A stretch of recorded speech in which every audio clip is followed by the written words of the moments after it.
Welcome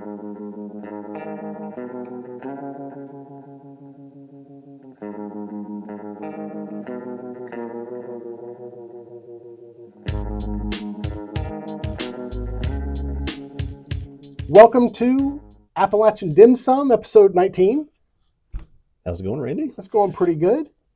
This Appalachian Dim Sum, where, as we say, our entertainment is our comfort food. Yeah. How you doing, Danijel? I'm doing good. Yeah. Had a little change up with how we do stuff, where we normally take a break and go have appetizers, and we were hungry, so we had our appetizers. So yeah, I'm always in a better mood after food. Well, we'll see how that works. It might work better for us to eat the actual food before we even start recording. Yep. So there's not that break. Yes. Things will flow a little faster. But yeah, this is episode 19. This is our 6th month of doing this. Yes. That's pretty good.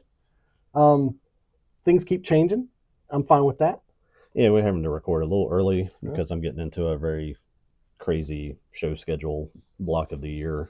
So we're just having to try to find a free day when we have it, which is, again, one of the reasons we never got together much prior to doing the podcast, was just because it's hard to find time. The schedule is hard, yeah. This is just a way to make time. Something you should always do. Too many people just don't do. Yeah, there's been plenty of friends throughout my life that we just lose track of because they have their life, I have my life, and it's easy to do. That's the way it is. It is very easy to do. But we get together, we eat some, we talk about some stuff we've been watching and what things we're looking forward to, and it works for me. Yeah.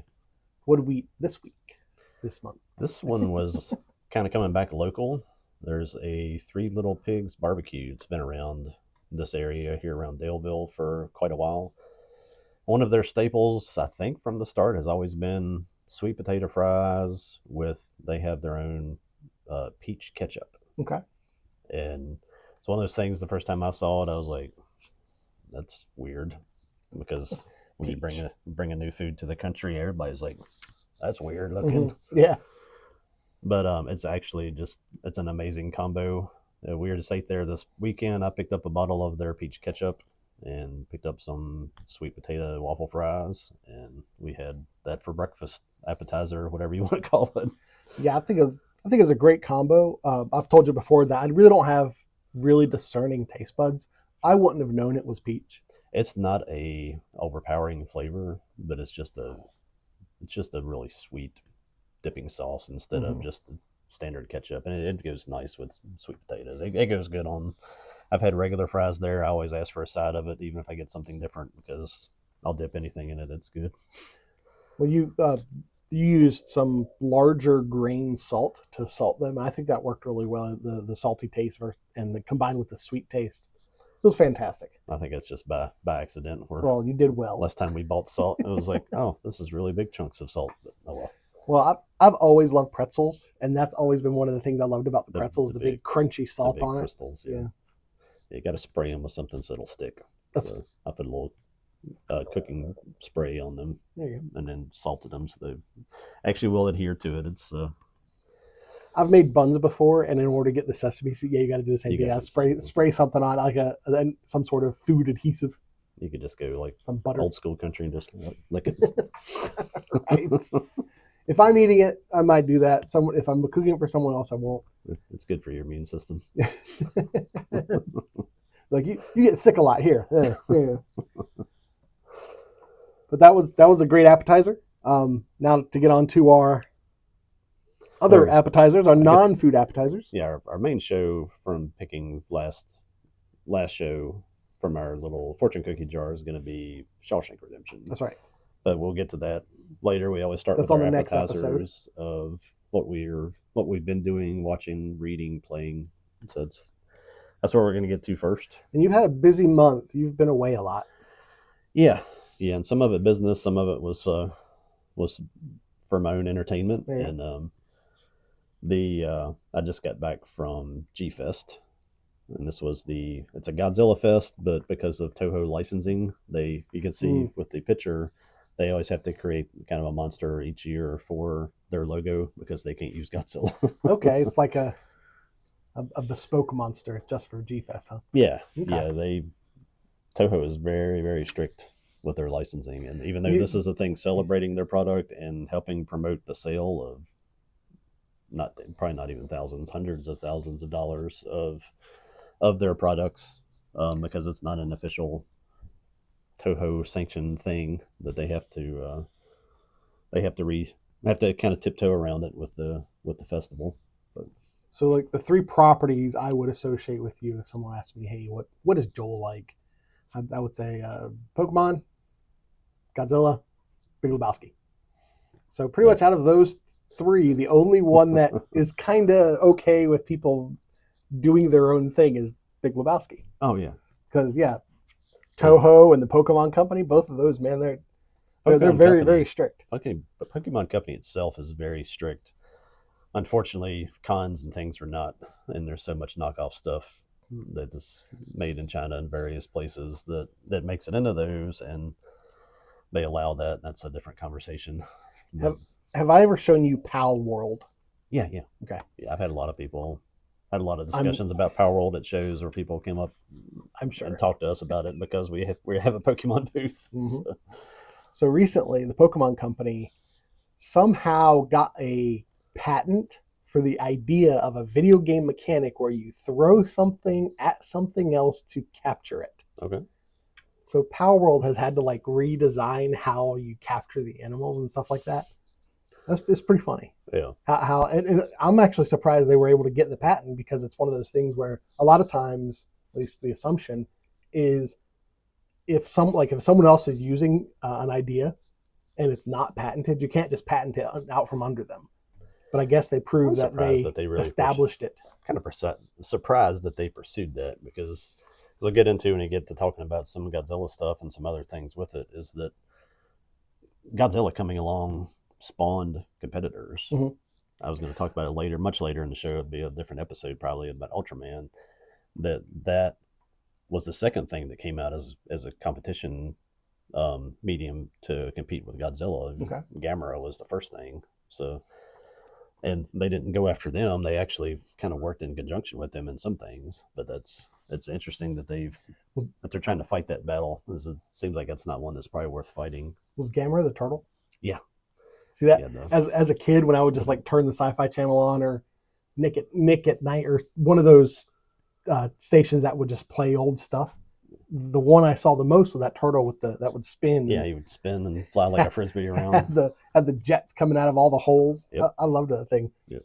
But I probably was drawn to it simply because I was a fan of the Ninja Turtles, Big Turtle. Okay. Yeah, even as a Pokemon, he's a big kaiju Blastoise. So Yeah. he's lots of little jumps you can make there with that. But yeah, G Fest it's held every year in Rosemont, Illinois, which is kind of like Dulles to DC here in Virginia, where the hotels and airport is. Okay. I guess right outside of Chicago O'Hare. This was their 30th year. I obviously was not aware of this until recently. I attended it in 2023. Martha, my wife, got me tickets to it as a gift. I can't remember whether it was an anniversary or Christmas at this point because I'm old. 2023 was a long time ago. But we mainly went there because Don Fry was a guest. He was in Final Wars on one of the later Godzilla movies. I didn't want to see him because of that. I just wanted to see him because he's Don Fry. He's a little bit of an idol of mine. Without going into Don Fry's history, he's probably one of the toughest men alive, and I just wanted to meet him. And he had a little podcast going for a while. I don't think he's still actively doing it, but the dude started out shoeing horses Okay. in like New Mexico or Arizona, became a firefighter, and then went into that very early MMA, his first UFC tournaments where they were just beating each other senselessly with pretty much no rules. And he, after his stint in there, he actually went to Japan, wrestled, broke his back, Oh, jeez. had his that's like 7 vertebrae fused together, and then went back into fighting after that. And it made him like twice as good at especially like stand up boxing, that part of MMA, because it just locked his spine into where if you hit him, you just didn't move his head. You couldn't snap his head back. You can So, watch him in his fights get hit, and it's just like somebody's hitting a statue. so what you're And saying is Kick-Ass had some validity to their oh yeah, story. yeah. And he was talking in his 60s about like getting stem cell treatments and fighting again. I'm like, Hmm. dude, what are you crazy? But I met him. We talked for a few minutes. The guy that's always with him is actually a guy that vends at G Fest also. He's kind of not, I don't think handler is the right name, but assistant that helps him at shows when he's going to do autographs and stuff. Hilarious freaking pair of guys. I mean, they're How much does he charge? uh, I think I got like a picture with him for like 20 or $25 or something. That's I not bought a bad. That's not T-shirt. bad. No, he's not trying Yeah, to. yeah. I've heard like how what Mark Hamill charges and Yeah, stuff, and I no, was like, no. it's not like that. But I mean, I've had a enough experience, I guess, kind of growing up where I've done some things where I consider myself a little bit of a tough person from being an officer and other things that I've done. Shaking that dude's hand was just like shaking a cinder block. Yeah, I shook his hand and I was just thinking, I can't imagine getting hit by that one time. And there's fights where people are just taking multiple shots from that guy, and it kind of gives you a different perspective on watching some of the fights, especially some of that early stuff, of just how horribly violent that was and how ridiculously good athletes they was were. was Don Fry at this one? No, no, Oh, no. okay. That's what drew me to it, G Fest. I He didn't even know they were he even. was in Godzilla Final Wars. Yes. Any other Godzillas? No, no. Okay. They just brought him in to be like this weird, like he's flying the spaceship, this like not a spaceship, but sort of like an airship that can go into submarine mode, and they're pursuing Godzilla all over the planet. And Captain Gordon. he's this awesome dude. He's got a Okay. trench coat and a samurai sword, and He looks like a beefy Freddie Mercury. he's got the best stash probably. Yeah. Maybe he and Tom Selleck could have a stash off at some point, but um, it's just a completely ridiculous character. I I think like it. he He's got a samurai sword, some sort of trench coat that looks like it's made out of suede. yeah.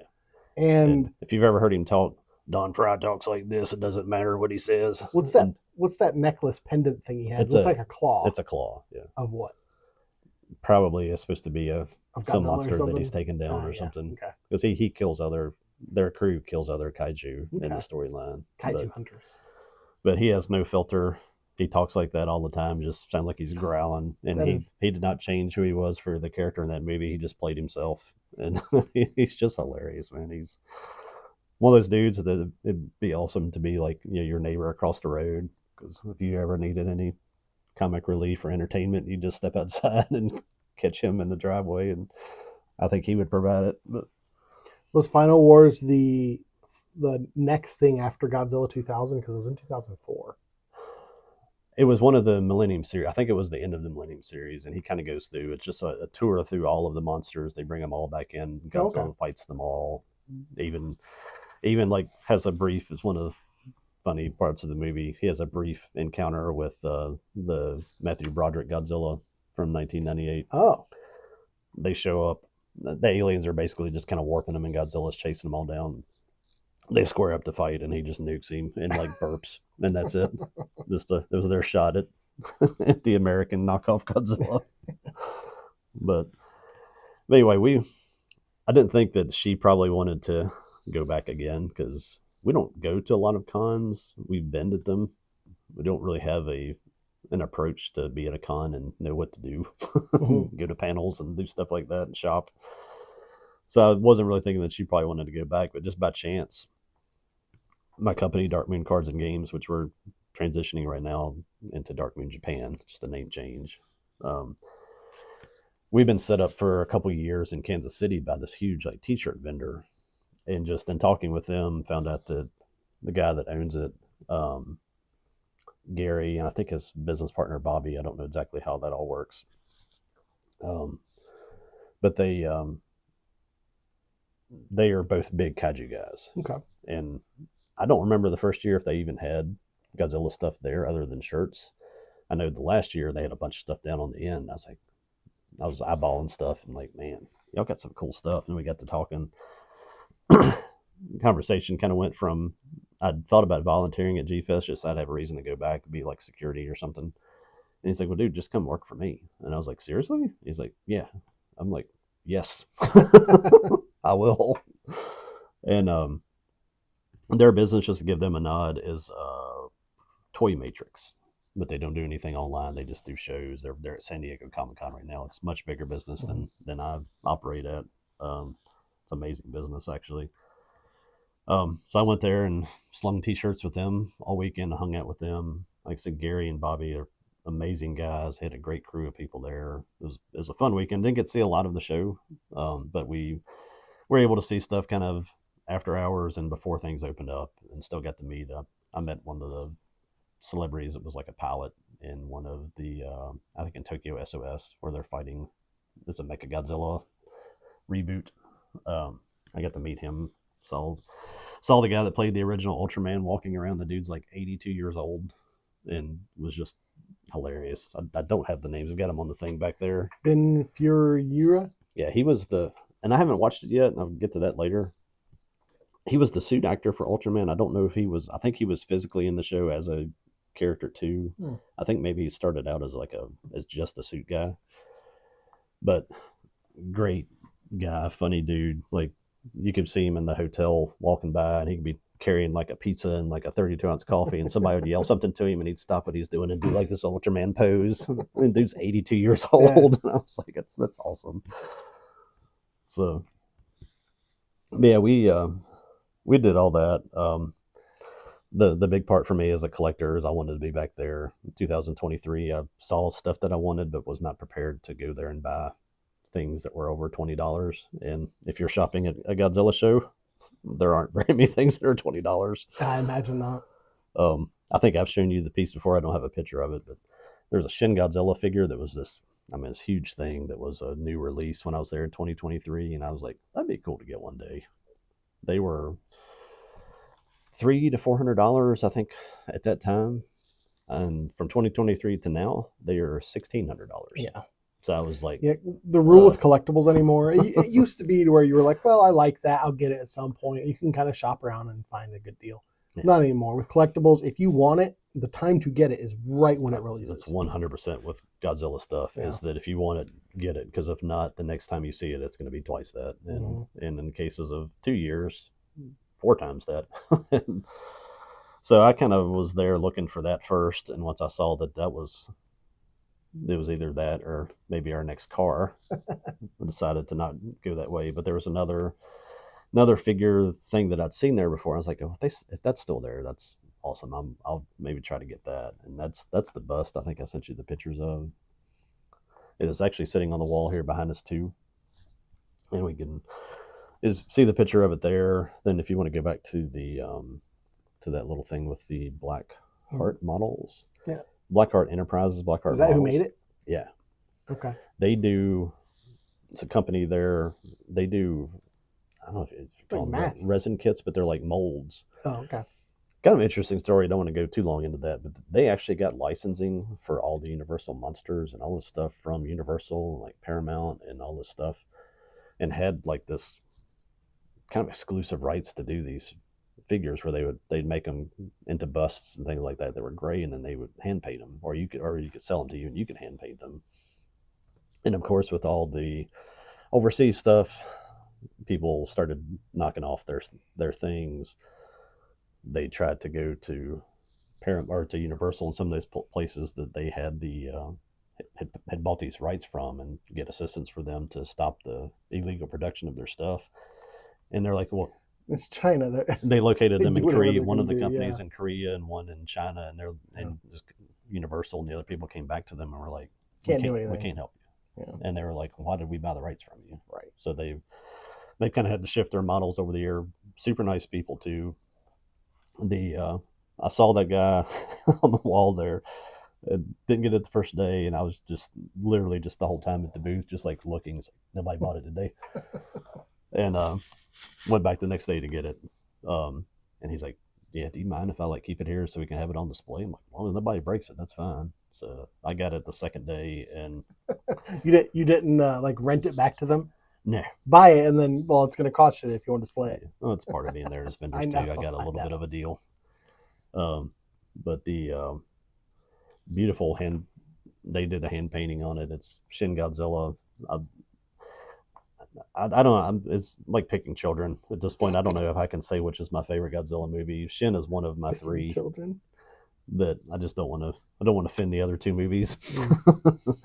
It's the closest thing that Godzilla has probably ever been to being a horror movie, and the designs and stuff especially kind of lean it that way. So it kind of takes it into a different spot.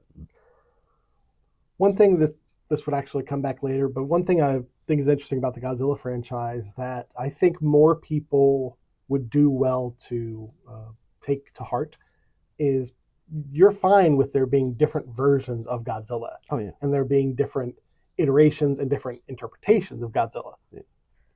Because a lot of people, I'm thinking specifically with Superman, which we'll talk about later, Yeah. people get upset. Well, that's not Superman. Well, no, that's this Superman. It's not the idea of there being one Superman that every Superman has to adhere to is ridiculous. Every time they Kind of come the same back in Godzilla. Godzilla, the 64 versus 74 versus 84, it's a different design. Right. And they always, most of the time, it's because, he got frozen or he got destroyed and he mutates and regenerates and comes back in a different form. And Just the idea of like a Godzilla fan getting mad at a new Godzilla, it seems silly. Yeah. I mean, if somebody come out and did something stupid like The Matthew Godzilla Broderick, from 2000, yeah, not Godzilla 2000, the American Godzilla, 1998. There you go, 98 Godzilla, 98, something like that. But yeah.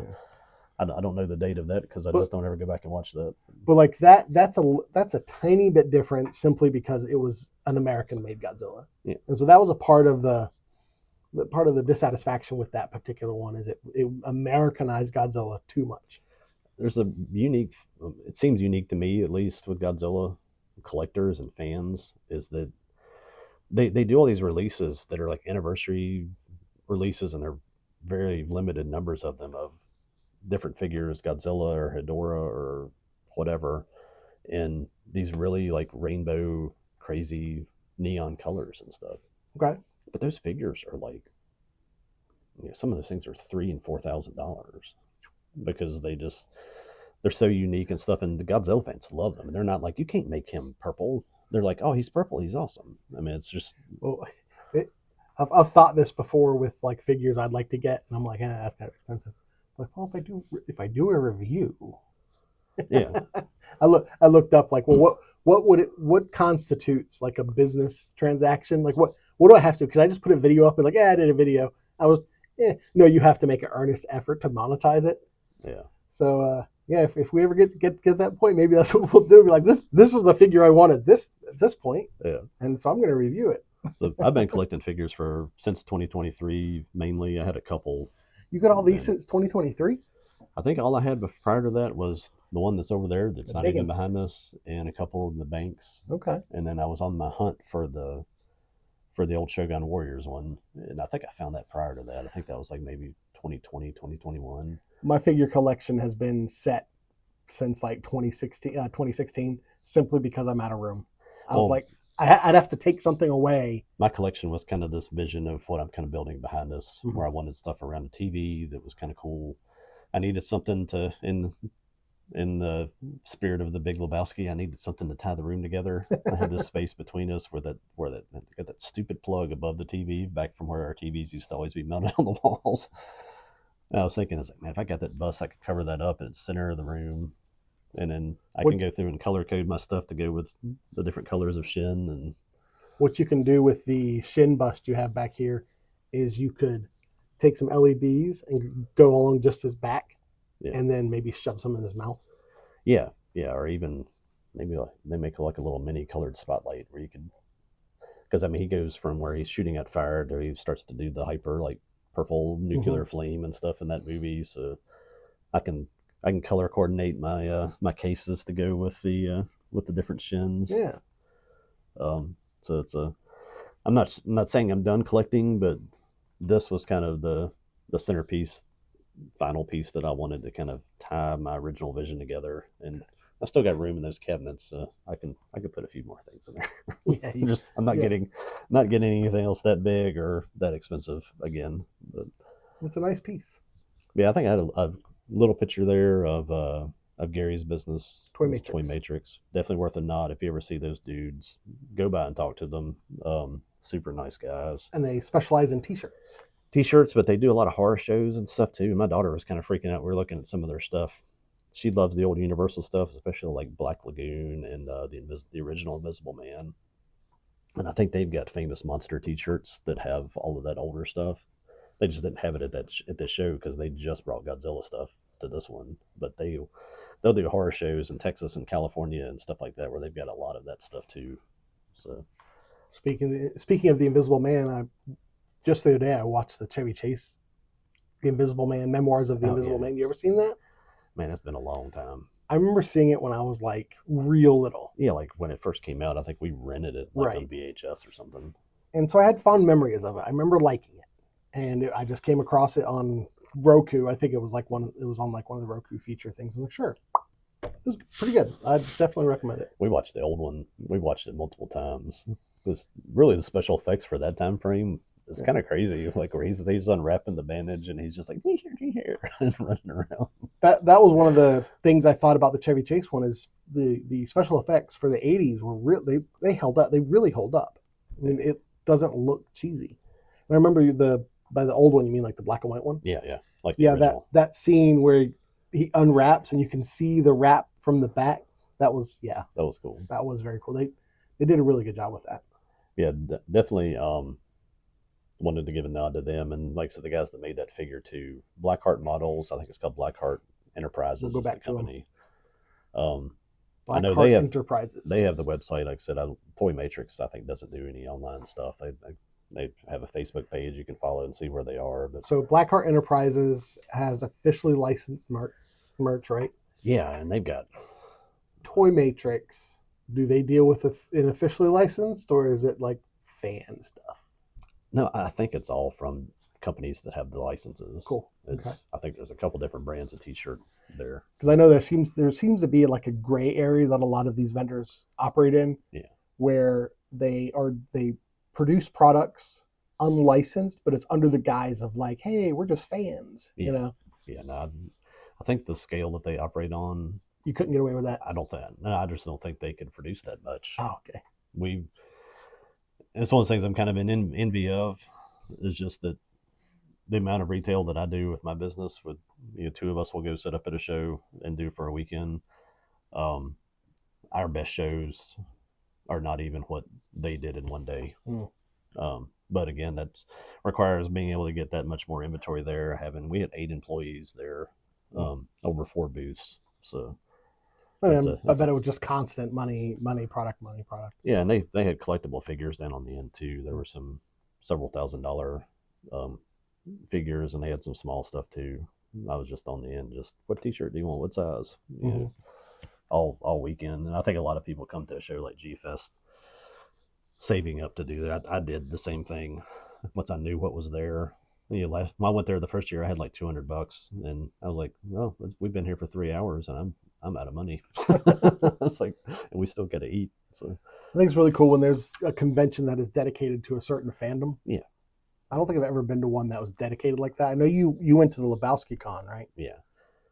Well, yeah. What other so like if you could go, what other kind of cons would you like to go to dedicated to a particular fandom? I mean, we started our business vending at Pokemon regionals, and that's just Pokemon stuff there. I mean, that's a tournament. That's not really a.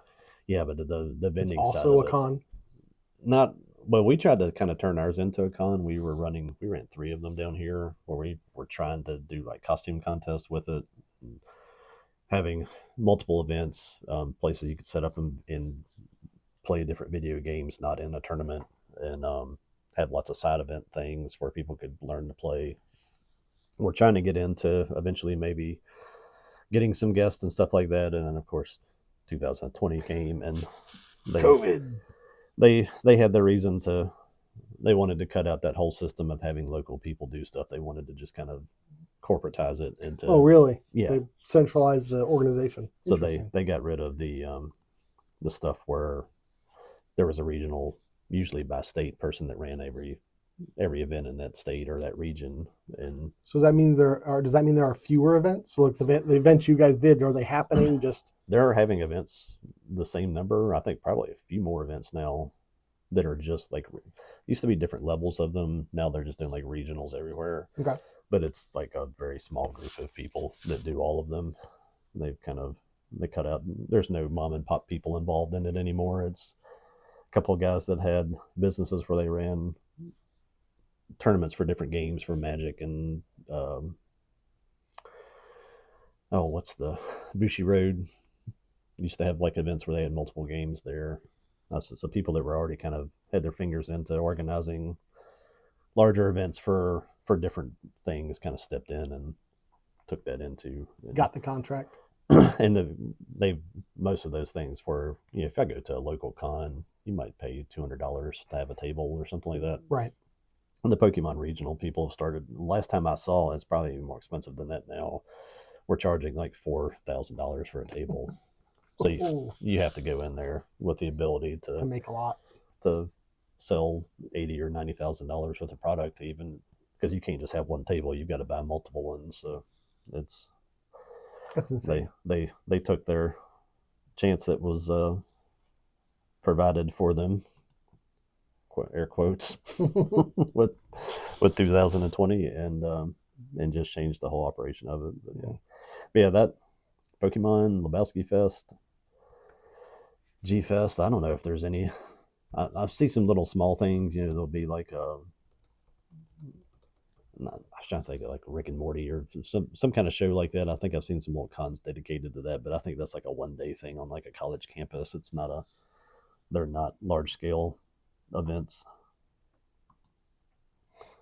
So all right. Well, I didn't go travel anywhere this month or these past few weeks, but I did watch something I've been meaning to watch for a long time, Mad God. I saw that. We had Shudder as part of AMC Plus for a while. I swear maybe I started to watch that. I think I watched it at night, maybe just didn't make it through it. I remember that was freaky. It is weird. It's made by Phil Tippett. I just got a highlight of some of the things he's done in the past. He kind of got his notoriety from Star Wars and Empire Strikes Back. He did the Rancor beasts and stuff like that. He did some Indiana Jones stuff, Howard the Duck, a couple of RoboCops he did. He did Willow. He was the guy who started on Jurassic Park, and he had like the animatronics puppets for the dinosaurs. Yeah. And then they saw the CG dinosaurs, and it was like, well, I mean, we're going to go with CG because the animatronics look janky, like stop motion looks. It looks kind of janky. Not animatronic, stop motion. And if I recall correctly, he stayed on to Jurassic Park as like the dinosaur motion supervisor because they had these little armatures that they would use to kind of puppet the CG dinosaurs. Okay. And that was like based off of his work with the with the stop motion dinosaurs. Yeah. So, and he also did Tremors 2, Starship Troopers, and it seemed like he kind of got more into like the visual effects production. I don't know if he himself was doing like CG and whatnot. I think from what I was seeing, it seemed like maybe he was more on like the producer side. Okay. Which I mean, that's great. Was it all stop motion? Or is it 85%, 90% stop motion? Probably like the what's the kids things with the Chicken Run and Wallace and Gromit and all, where they say that's stop motion, but there has to be some animation or some computer editing or something to that too, right? I think like Wallace and Gromit, I mean, as far as I'm aware, that's pure stop motion. Okay. It always looked to me so polished that it was like it has to be like they have to do some like after they shoot, they have to do some post production because they have to remove like the armature arms and stuff. Yeah. So they have some masking and whatnot. So there might be some trickery. It always looks so smooth that you have to assume that it's not just or something, not even puppetry. I guess you come in, you pose, take a picture, change. Like the mouths, like for Wallace and Gromit, they'll like pull their mouths off and put another mouth on. Yeah, it's crazy. It's crazy the amount of manipulation they do to these things, and it still looks smooth. Yeah. But this was something I had bought this years ago. Oh, you got a copy of it?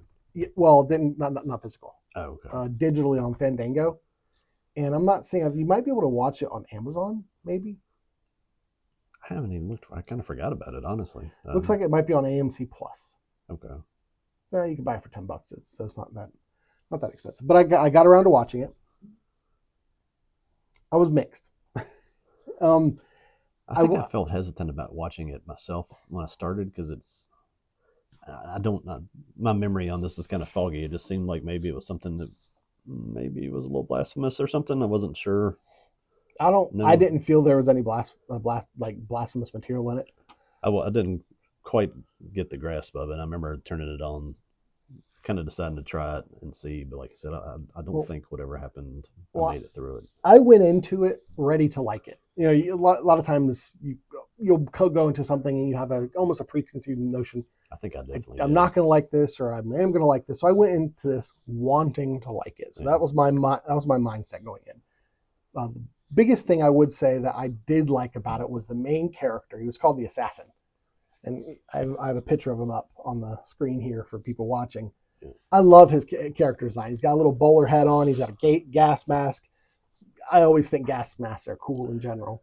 He's got like a trench coat on. He's got all these pockets and everything. He's like an adventurer, and he's It's like descending into kind of the earth. it's like a Jinro Wolf Brigade Yeah. kind of His kind of eyes that don't look. glow though. Yeah. His eyes don't glow, and he's carrying around this suitcase, and he has a map that'll pull out, and the map as he goes through the adventure, the map will like disintegrate, and it felt very much kind of like the setup of a video game.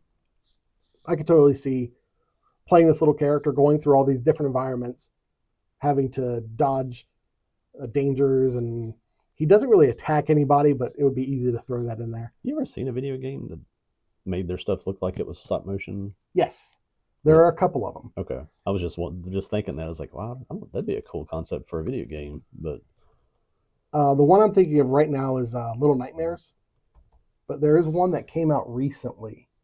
Oh, there's the Dream Machine is one of them. Out of Worlds is one. okay, That's recent actually. That's one of it's one of those no, not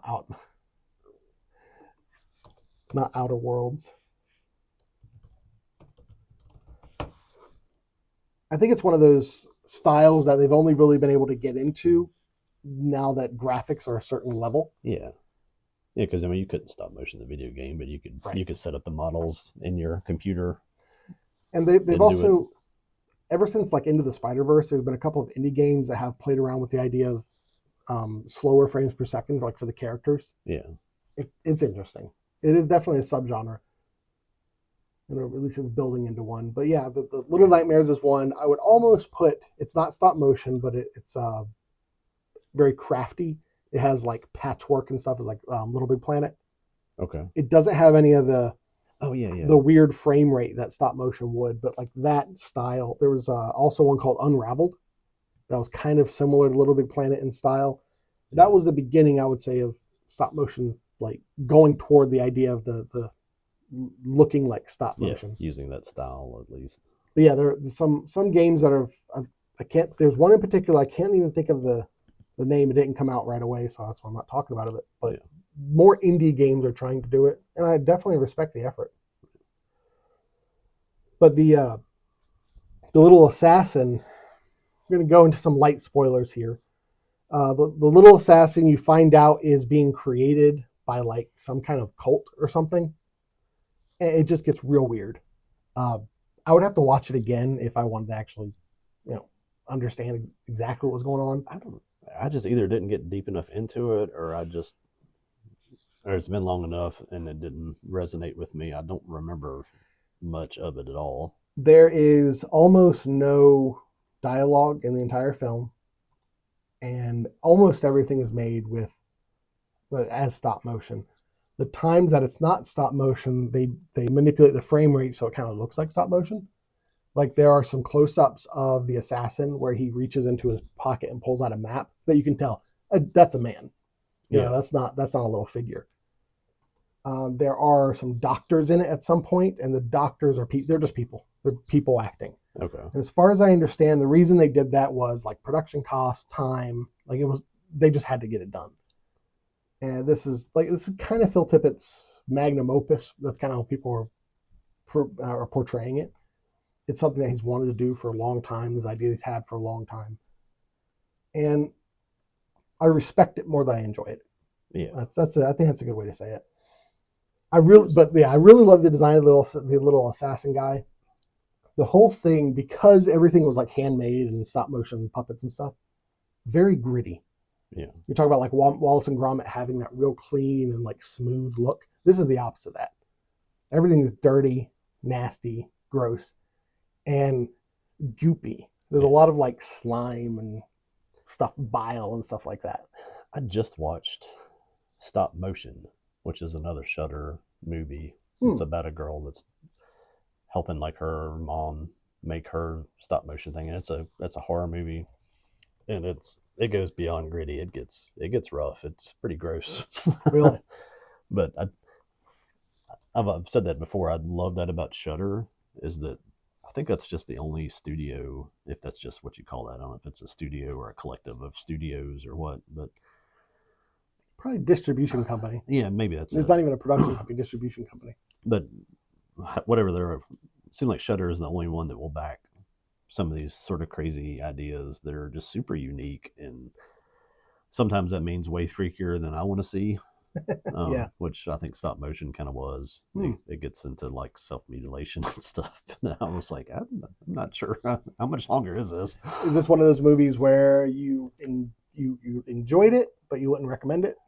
No, Not even the enjoyed it part. it was interesting. Are you happy you watched it? Are you not? Maybe not happy. It really was sort of like a descent into madness kind of story. Okay, That sounds like a recommendation. probably, I don't even want to like say along the lines of like something like Audition, but Ding, ding, ding, kind ding, of going ding. that way where you're like, after a while, you're like, Why am I watching this? Then you're like, well, this has got 30 more minutes left. This is going to get worse, isn't it? But is it all puppetry? No, it's like this girl that's working on like a scene, like a big setup studio puppetry thing, and changing the idea of the mom's story, and then like some of the stuff she thinks is starting to come to life, and like I said, she's kind of going crazy because her mom's kind of abusive too, and so like I said, it really is more of a losing your mind kind of movie than it is about stop motion. But they just, a lot of things that I think they're trying to sort of portray that are happening with the girl. She acts out in scenes with the stop motion stuff, and the figures are all disturbing. I mean, just like that picture in the middle, that thing with that melted looking face. Yeah, that's like one like the character. I'm like, it's just makes me think of Heredity. How the mom had those models that she made, and that's kind of how she coped. That was like her it's coping mechanism. probably making the models. very similar to that kind of idea, but but no, yeah, it gets to where she's adding lots of real biological material to the models. Okay. From their various things, and it's a little gross. Yeah. Not poo-pooing the movie. I love the creativity of people that will go to those places with a unique idea, but not going to be like, hey, Randy, you want to bring the wife over and let's watch stop motion? Let's watch stop motion. Yeah. They'd have two women that were really mad at us probably 30 minutes into that. I kind of feel similarly about Mad God. It's one of those things where I wouldn't necessarily recommend it to somebody. If there was someone who was either a fan of Phil Tippett or a fan of stop motion in general, yeah, they'd be like, hey, it's worth a look. Film students that want to, that are into different types of film, want to see how things are made, want to see different ideas. Those kind of things have got a lot of merit. And in a lot of ways, I would say Mad God is like a love letter to stop motion. Yeah. Because I don't feel like it. I don't feel it did anything new. Like all the tricks, it may have, but it seemed like everything they had done on camera, you've seen in other things before. Yeah. I'm glad he finally got to make it, because apparently he was trying to make it for years and years and years. All right. Well, the next thing is Dororo. Yeah, this is where you get to listen to Southwestern Virginia pronunciation go awry. Dororo. Saw this. What does that mean? Do you know what that means? It's just the name of the character. It's a name. Okay. It may mean something, but it's the name of the kid that you see in the picture there. Saw this there. I've got a list of things that are on my to watch list that you can just make even just on Prime alone. I had it there for a little while, and Most things after you scroll past it enough times, you're like, yeah, I got to try I it. might as well. And was kind of not super attracted to watching. I think I skipped it so many because it looks like a little bit of a kid thing on the way they did the logo. That's a complete misdirection, I guess. It's a very historical thing. It's actually taking place during the Sengoku period, which is kind of like it's the general term for like the Warring States era of Japan, which is 1300 to 1600. There's actually little mini periods that people talk about historically in there, depending on the region, because you're talking about regions that are focused around like a shogun or a regional guy that was like the guy that controlled it. They named the eras after themselves. But That's a major influence for a lot of Japanese media. yeah, this period was just cool because it's really small, regional things like this town is warring against this town, kind of thing. And the real history of that is there's those kind of people in power, and those little small dynasties were overthrown back and forth all the time. And when they're overthrown, it wasn't like, hey, you want to come be part of our village? It's like, no, we're going to wipe you out. So it was kind of Viking like a little bit in the fact that it was, if you lost, you weren't footnoted in history very well. Yeah, I'm not sure if that was specifically a thing that Vikings did. I think that was just how it was. Yeah, yeah. All the different cultures. If you went into another land and there were people there, you'd clash, and whoever won, that's their land now. But the historical side of that kind of geeked me out on it. That once I kind of saw 10 minutes of the show, I was like, oh, I didn't know what this was, because it's like Vinland Saga. I think I've mentioned that before. How that's actually a story within a historical series of events. And did you ever see Morbido? No. Or Moribito? Again, I can't ever say the names of these things. Moribito. I have not. It's another sort of supernatural thing happening in feudal Japan. It's a cool series. I think I've watched it through twice. I think I watched it once, and I watched it with the kids, and even like, have you seen any of Mushishi? I don't know if that's how you say it. About the guy that kind of wanders around. Yes, I have. Yeah, that's a great series. Where it's kind of like based in traditional culture, moving from little village to village kind of thing. It's very much like that. Um, did some reading on this after I watched a couple episodes. I like the art of Moribito. Morbido. That's good. Cool. Like that could be a topic for another one, because there was a live action. Yeah, yeah. Especially that era that Moribito came out in. It seemed like every anime that came out in that got a live action. Got a live action version right after it. Yeah. Like, whether it was Nana or Death Note or whatever. But Dororo. I feel like I'm having some kind of episode every time I try to say that. It's a remake of a 1969 anime, which I did not even know that there were anime in 1969. It was actually a broadcast, one of the big broadcast networks created this show in 1969, and that was based off of a manga that went from 1967 to 1968. So kind of stumbled into this like sort of history on top of history thing from this little show that's on Prime. I love the character art from the 1969 version. Yeah, and that is this big like spiky bouffant right in front of his face. Definitely like in the vein of all those kind of cool 60s and 70s. Was Seven Samurai, was that in the 50s or 60s?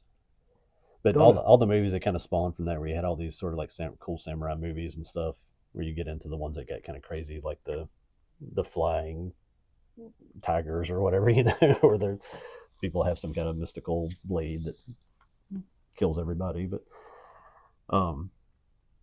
definitely in the vein of that, and they remade this thing as pretty recent, like 2019, I think is the Dororo one. The whole idea of it is like the lord of this area sacrifices his son to 12 demons. Okay. In the original, it's 48 demons. Oh. So they did a lot of condensing, I think, to get this down into a more condensed show. This is only 24 episodes. I don't know what the original thing was. I would assume they would do one demon episode. That's kind of the pace that it's on. Okay. But he sacrificed a son to these demons to guarantee prosperity for his village. And apparently they're like an area that didn't have any rain. And if you had rain and had crops, you had money, and you became powerful. Mm-hmm. And in exchange, he says, take whatever you need.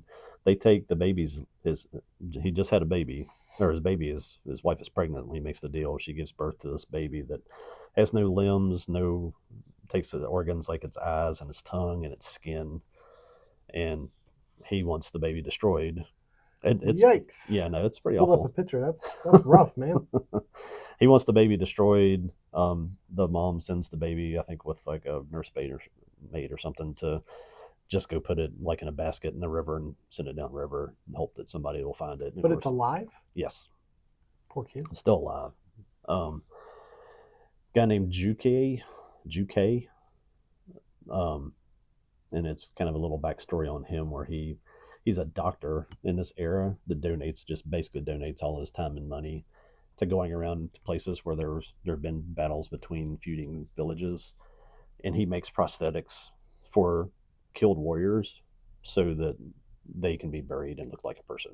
Okay. Because most of these people have been decapitated, having arms, legs cut off. Mm-hmm.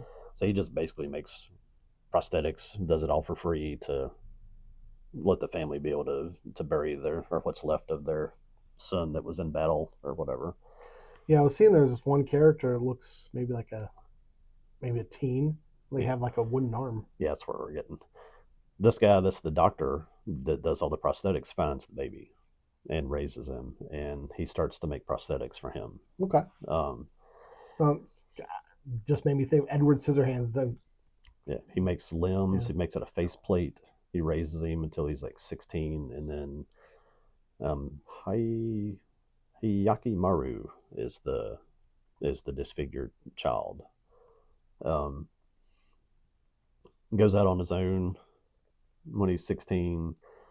Can't see, can't hear, can't talk, but he's kind of endowed with this ability to see silhouettes. Okay. He can see your soul, See the basically. auras. And if you're good, you're white.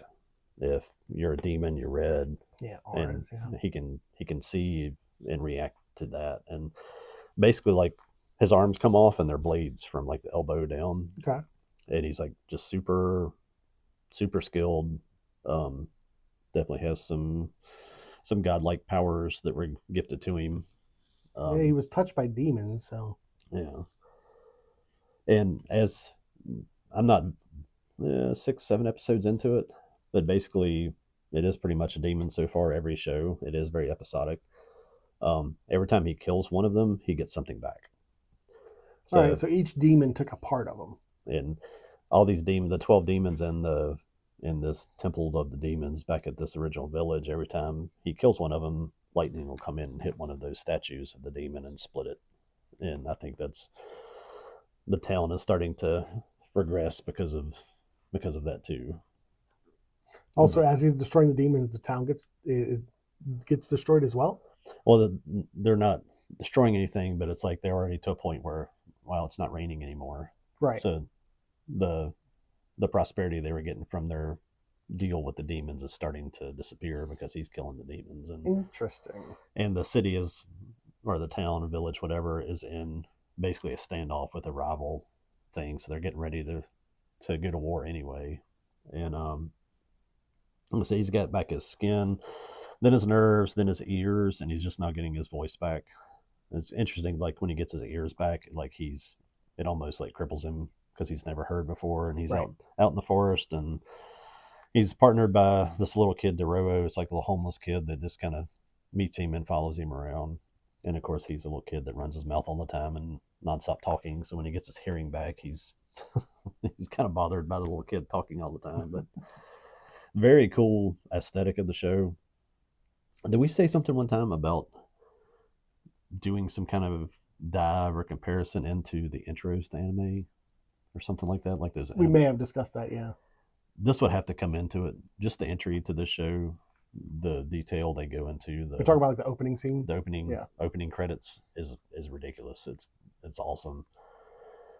The kind of like I was gonna say Dororo, Danijel. Mm. I think most of these demons are based off some kind of like ancient lore.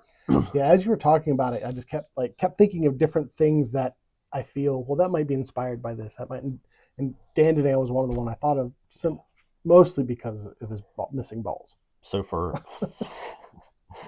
they haven't talked about that yet in this one. I'm okay if they stay away from They might. giving me the details on that one.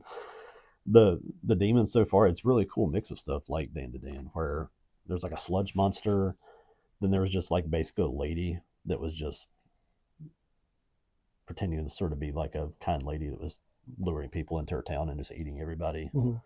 Then there was like one with a cursed sword. Then there's like a giant bird, almost kind of like a. I always relate things to Pokemon because so much of that is based in myth Yeah. that some of it's. Well, that's definitely one thing with Japanese media that you'll find is they do base a lot of their fictional media off of their folklore. Yeah, yeah. So it reminded me of like Ho-Oh from Pokemon a little Yeah. bit. So whatever that's based off of in Japanese mythology and lore and stuff, it was kind of a bird based on that. And then the last thing you fought was like this giant like antlion beetle that was like a the traps mhm. that you fall down into the trap and it's sitting there at the bottom to eat you kind of thing. It sounds like a fun anime. It's very cool, and it just did one of those. What was the Silky in Dan to Dan called? The long haired Silky. Oh, the yokai? Yeah, the where we get that story that was just like, hey, we're gonna crush your soul for an episode. Yeah. Oh, yeah. Okay, I see what you're saying. What's the? I can't remember what Was it it, was there's a called. phrase for that? I don't know. That Silky had a name. I can't remember what that Silky was called. The dark haired thing. Bad to get old. But I'm not even following what you're asking. the episode that where you learn about the background of the Yeah, I know the episode, but I don't. I couldn't remember Acrobatic Silky. acrobatic Silky is what I was trying to think of. Oh, the acrobatic part. Yeah. Oh, okay. It was very similar to that where there was just a 2-part episode that was like, okay, we're just gonna stomp on our souls tonight, aren't we? Okay, I thought you were wondering. I thought you were thinking there was like a particular term for that turn of like themes or tone of an episode where it kind of makes you feel down about it. I was trying to remember what it was called, what that Okay, character was called in Dan to Dan, but how that just shifted from Dan to Dan being goofy and silly to all of a sudden, here's a story of this It's real serious. mom getting beat to death and the child being taken. And there's 2 episodes that I just watched in this that were not that, but it kind of in that same vein where you're like, wow, okay. What would you call that? Because like one of the in like what's it called, Shojin manga, one of the stereotypes is they have like a beach episode. Yeah. So like, what would this stereotype be? Like the melodrama episodes, kick you in the gut episode, the emotional episodes. Yeah, I mean, just on a level that's just it catches you off guard, and it's really sort of a no holds barred thing that we just don't still see. I mean, it's like if you want to try to compare it to like an American media, it's like the end of Seven or something, where you have to get to a tonal shift. That's what you could call it. You have to get to a whole movie to get you that spot in an American movie, and they'll hit you with it in a 20-minute episode and do it better. And you're like, man, it's like, wow, you should put a warning on the beginning of this that warning, we're about to crush your soul and kick you in the gut. Hold on to something. So how many episodes is it? It is 24 total. 24. And that's kind of what kicked me into, I'll watch this, is because it is a closed series. It stops at 24. I'm into too many things right now that are just ongoing forever and have so long in between them that I just it's like I'm not going to watch anything else that I know is going to be an ongoing thing until I catch up on the stuff that's just, that does a season and waits a year and does a season. I mean, this is one of those, at least from what I've seen so far, this seems to be one of those animes that I would call like a respectable anime. Yeah. That if someone's not a fan of anime, you can be like, hey, check this out. And they'll kind of get a good feel of what anime is about without specifically fan service. If you just enjoy history. Like Dan to Dan, yeah. If you recommend that to someone who's not into anime, they're going to be like, what's this perverted stuff? Yeah. I recommended that to somebody, and it's like, yeah, my wife sat down to watch that, and she turned it off after the first episode, and I was like, see, and I think I tried to tell him, it's like, dude, you have to, the first 2 episodes are kind of ridiculous. Yeah. It's like, you almost just need to either just fast forward through a little bit of it, or just eat that part and then get into it, because it does get better, but it's. Yeah, and a lot of that stuff just kind of washes over me. It's like I recommended Glepnir to you, if that's even how you pronounce it, with the guy who turns into a furry character and like his girlfriend crawls in him and controls him. I think it's a great anime, and I recommended it to you and you gave it back. You're like, yeah, thanks. There's a lot of weird stuff in that. I was like, really? I watched it again. I was like, oh yeah, okay. It was, I just in terms of action and stuff like that, it was yeah. awesome. But there was, I don't remember how that all developed. I remember like the first 2 or 3 episodes. I was Well, like, just the premise of like the fact that she crawls into him she to had to get, control him, she had to and get naked to get crawl into she him would too. get completely naked to crawl into him. I Yeah. mean, there was a lot of like sexual innuendo and stuff like that just in that act. And then at one point, another character crawls in him, and they act like it was a betrayal that happened. It was very weird. And then there was a relationship with the group where like one of the woman who led the group essentially was like molesting people to control them emotionally. Yeah, Yeah. like I watched that and I was like, yeah, it's all fine. And then I watched it again. And I was like, okay, I see what you're saying. I think I've told you this before. My family, when back in the '90s, we like watched Forrest Gump. We love Forrest Gump, and we recommended it to my grandmother, and she was very, very, very religious. Yeah. And she got back to us, and she was like, "Why would you recommend such a filthy film to me?" And we were like, "What, Forrest Gump? That's like such a wholesome movie." And then the next time we watched it as a family, we were like, "Wow, every F bomb is like, yeah, exactly." It was so much cursing, but like as a family, I mean, I was a kid in the early teen when I saw it. Didn't even notice it. I recommended The Big Lebowski to Russell at work, and yeah. I think I counted them, or I found an internet count one time that it's like 298 f bombs in the movie, and you don't really realize it because, like I said, you get so numb to them just using it in every sentence that you play it for somebody else, and you're like, especially somebody that's a little bit more sensitive to that, and it was like, oof. It's like, well, they sure are cussing a lot, but. Almost kind of need to come up with like categories of anime of like, these are good entry level animes, these are historical things, these are kind of more action oriented, these are weird. Yeah. These are here's a set of non fan service anime that you can watch. This is cool, but it does have fan service, and this is just somebody's weird thing. You know, the writer's barely disguised fetish. That's what you would call those. Yeah, yeah. Dororo is cool. I'm excited to see where it goes. I'm kind of stoked by the fact that it's based on an older thing too. That I don't know how you'd go about tracking that down, but I might do that later and just be interesting. Probably actually more interesting to go find the manga if it's possible, because it's just a 2-year run, and I think it would still be a closed story. So it's not like it's one of those things you probably have to go get 85 or 90 copies of. Hopefully maybe 30 or 40 or something. But The Legend of Dororo, Volume 1 came out in 2020. So they've got it in like a compendium. That's even better. I like compendiums because that means I don't have to buy as much stuff. Yeah. We'd have to poke around for it because it looks like it's not readily available via Amazon. So I do have some connections that shows of some guys that have some old stuff. So when you go to a con and you see somebody either selling DVDs or selling big boxes of manga, and the dude's 10 or 15 years older than me, that's the guy to go look to, because that's the guy that was collecting this stuff before I even knew that any of it existed. He's very likely got it sitting in a box somewhere and probably hasn't touched it for 15 years because he just doesn't care. He just bought it when it came out or something. There is I'm trying to think of what it's called. It's like a comic book. It was produced by Heavy Metal, so it's the size of like a Heavy Metal magazine. It's big. Yeah. It's hardcover, and it was I've had it for 20 years now, and I pulled it out the other day just because I was thinking about it. I was like, hey, I want to go look at this again because the art's absolutely beautiful. It's like a French comic.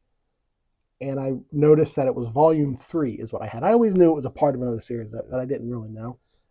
And I was looking up like, well, can I get these other volumes? I ordered volume 7 directly from Heavy Metal. Okay. That was the only one they had available. And there is a volume 8 not translated. So it's not really available. So it's in French? Yeah, it's a French production. Wow. The guy who made it died a few years ago, and they made like a compendium, but it's only like in French and German, and it's like all the languages except English. Huh. So let me look it up real quick. Is that the thing that you'd sent a picture of. Yeah, I did. I think the Keepers of Masser. Yeah, Yeah, yeah. I sent a picture of that. yeah. I think I remember. I just looked it up real quick, and I saw that the guy Hmm. that had created it had died recently, or Yeah, yeah. died young at least. I Hmm. don't remember how recent it was, but yeah, But yeah, I'm going to be looking toward trying to track all those different issues down and get them because, like, if you go on eBay, some of them are yeah, $150. yeah, yeah. You need to give me a list of it and let me go explore some of I might these dudes that have stuff at shows I might because do that. I already went around to the couple of comic book stores we have locally and said, "Do you have this?" And they're like, "What's that?" It's yeah, like, okay, yeah, this is a little obscure. yeah. Yeah, I might actually do that. Give you a picture of all of them. That makes the pursuit more fun when it's Yeah, obscure. yeah, it does. And I've long said that eBay, I think, is the best and worst thing to happen to collectibles Yeah, ever. One, for the people who want it, you can you have the world. You literally have the world. You can buy from all across the world, but also everybody can get on it, and it raises prices up, and it actually makes it so that finding like deals for things is really bad because everybody bases what they sell off of eBay. yeah, yeah. So anyway, it is what it is. I'll find them eventually, hopefully. Even if I get like the eighth edition in French, you can use the translate function on your phone and read it. I've Well, done that with some manga. almost had a double major in French. I was going to France away from being able to actually have the double major in college. Really? So So if you parlez-vous wanted français? if you wanted in a really bad accent, bring it here. I can read it to you. So you still know French? Some. Some. It's it's not that I know some. It's just because you really never finished off the conversational part of it. Right. That when somebody is yapping it in a movie or in person, you're like, wow, could you slow down for a minute? I'm hearing what you're saying, but it's like if you want me to repeat it back to you, and that's one thing. It's might have been the first realization of how rude some people are in other countries when we were over there in high school, and I tried to speak to French people, and they just sat there and looked at you like, Give me a break. "You're an American, and I hate you." And I'm like, "That's all right." It's like, Well, speaking of slowing down, that means nothing to Tremors. yeah, You got to speed up. I started at least watching Tremors the series this yeah, past few weeks. Yeah, it's great. Like yeah, everything it's good. I was saying, like, well, I kind of wish Tremors would do this, Yeah, go off in this direction. That's really what the series was. It's almost to the point to where I feel like maybe Tremors 3, Back to Perfection, was so that they could make this series. Because it takes place it seems like almost immediately after Tremors 3. seems like that's the thing that never really seems to work out with franchises where if they would kind of operate with more of a plan Mm-hmm. where you could go movie, series, movie, and kind of advance your storyline along without having to make all these big production things to just fill in a little bit of a narrative that you just want told would be a nice way to operate, but it seems I like think nobody can ever really ever get that right. I think that's what Marvel's been trying to do. Yeah. But what's happened with them is the story has been splintered so much. It's like a tree.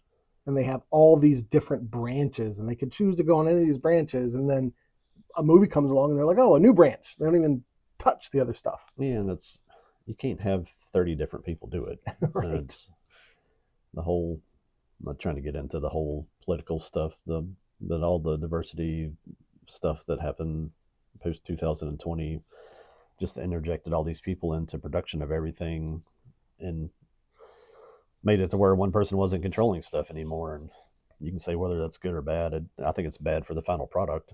I mean, you can't have you can't have your version of a story and me go make the version of the story next to it and us never even like work together. I think it went back before that. I mean, you look at what Ryan Johnson did with The Last Jedi. You know, J.J. Abrams had Force Awakens, and they had an idea of where they wanted the story to go, and Ryan Johnson came in and was like, "I'm doing my own thing." Yeah, that's what I'm saying. Completely There's derailed it, and then JJ tried to correct course in the was it Revenge of Skywalker, whatever the Revenge of I don't even know what the name of the last Star Wars film is. It doesn't matter. But yeah, Ray they tried to Skywalker Part 8. yeah they tried to course correct there, and it just was a mess. But I mean, So You yeah, go back it's through and been look at going back. It's been happening for a while now. you go through and look at all the little pieces that come along the way, and you go and see that movies or even episodes of shows are all directed by different people, and Rise of Skywalker, not Revenge of Skywalker. yeah, same thing. Where you even go to like one episode of a show or something, and it's got like 4 producers, and it's like you just can't operate that way. It's the too many chiefs in the TP.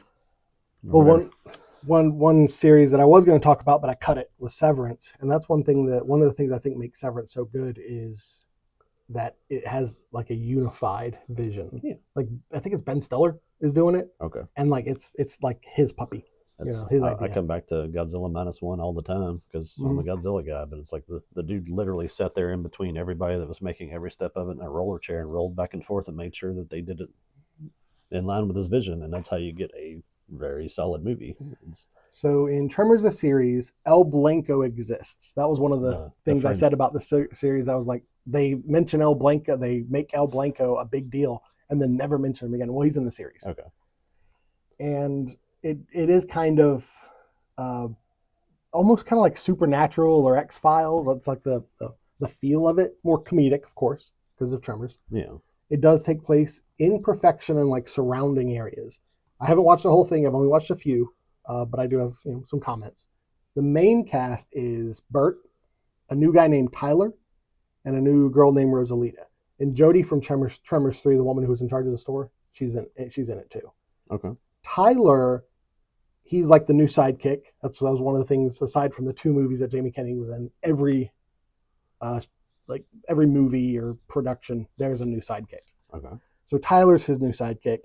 He bought the graboid experience that Desert Jack had in Tremors 3. Yes. He bought that from him. So there's this defunct tour that he's bought and he's trying to bring back to life. He's like a race car driver that like he got in trouble or something, so he's not doing that right now. I think at one point maybe it's like a gambling kind of thing, if I'm remembering correctly. But he's an all gas, no brakes character. He is the go, no holds barred, and Bert is the one that's like the straight man. He's the one that's trying to say, well, we got to take this easy. We got to be methodical about this. Okay. They do pretty good together. Another character is Rosalita. She's an ex-showgirl, and she is Miguel's niece and takes over Miguel's ranch. She's there because she inherited his ranch, and someone's got to take care of it, so she's there to take care of it. He comes back in the later, or does he come back in 3? Is that the one where he gets killed? Mm-hmm. Okay. Yeah, 3. But she wasn't introduced in 3, was she? No, she was only introduced in the series. I got you. And she's unfortunately, during the time they had a lot of characters that were there to be, hey, it's the girl. That's kind of what it is. If she gets in trouble, they help her. That kind of thing. Yeah. And of course, Tyler is always hitting on her and stuff like that. Now, around it seems like about half the season revolves around this stuff called Mix Master. Now, like I said, I haven't watched the whole thing, so I don't know exactly how it ties in, but Mix Master is like a mutagen, and it creates new species of things. So they actually had like this dog thing in one of the episodes with like a horn on it. Okay. It's like not Tremors at all. I don't know if like it's going to come back and it's going to be like, well, the graboids are a product of Mixmaster, but I don't know how that would parse with the fact that they have like Precambrian fossils of the graboids, and they have the ones in Africa that are like the Africanized versions. Yeah. So and the Mixmaster is not a natural thing. It's a compound that like a government agency made. I don't know. So that's I'm interested to finding out. It only got 1 season, so I'm not sure if even they probably didn't get to flesh out all those ideas themselves. Right. I might not even ever find out the actual reason behind it. Now, looking into the different, because one person that I never saw was Fred Ward. Not Bert. I always forget his name. Valen Earl. Earl. Because I think of him as Fred Ward. Earl, I haven't seen Earl. For some reason, I had it in my head that Earl was in this. And so I looked to see if Earl was in this. I don't think Earl's in this. I don't know why I thought Earl was in this. I remember looking at the picture of the cast when we were talking about it on the Tremors show. Yeah. I didn't remember seeing him, but No, he's not in the cast shot. my curiosity is what was Hank? What is Hank in this? Oh, From he's Breaking like a Bad. government agent. He is the guy who is in charge of perfection. He's the one that says whether or not they can live there. Okay. So like he's in charge of El Blanco's protections, and if El Blanco gets too out of control, he'll tell everybody they have to move. They can't stay there anymore. Okay. So he's this almost an antagonist because they didn't want just all the Tremors to be the antagonists. So he's constantly putting roadblocks in front of them to prevent them from trying to do what they're do. But the roadblock will cause them to get into some sort of jam, and Bert has to get him out of the jam. The government agent is always the antagonist. Yep. Or at least the one that you're suspicious of. Now Christopher Lloyd is also in this. He plays a ex Proudfoot employee. He was involved in the Mixmaster creation or something like that. Okay. I've only seen one episode with him in it. That's the one with the dog with the horn. So that's the cool part about being like an old actor, is you can just be like, yeah, I'm gonna do some Tremors now. I got a free week. Yeah, I mean, there was a point in time where I think they thought Tremors was going to be something. Yeah. But yeah, the Mixmaster does kind of remind me somewhat of the mutagen from Teenage Mutant Ninja Turtles. And I hope it mixes in with the Graboids at some point, because otherwise it just kind of seems like a tangential plot point just to fill out the series. Yeah. Which I think the Graboids, Shriekers, Ass Blasters, and the little baby Graboids, I think that would be enough to fill out any series. Yeah. I don't know why they would feel the need to make a whole new lore, because the Mixmaster stuff was never mentioned in any of the other Tremors films. So it's possible they were going in one direction in the series, and then they decided to make more movies, and they were like, well, we're not going to, this isn't really canon anymore. That happens a lot. Yeah. Yeah, it's unfortunate they didn't tie all that together, because it could have made it. I mean, I think we talked about how it's the same number of movies pretty much over the same time span that Jurassic Park kind of ran. And they're still making billions of dollars with the Jurassic Park stuff that isn't even really that good at this point. But right. But just having a more connected vision through Tremors, if you could have maybe had a little bit more of a plan to sell to people, maybe you could have kept a few more of the actors involved. And if you just had Kevin Bacon come back for one, and then you get me doing it, Earl. Yeah.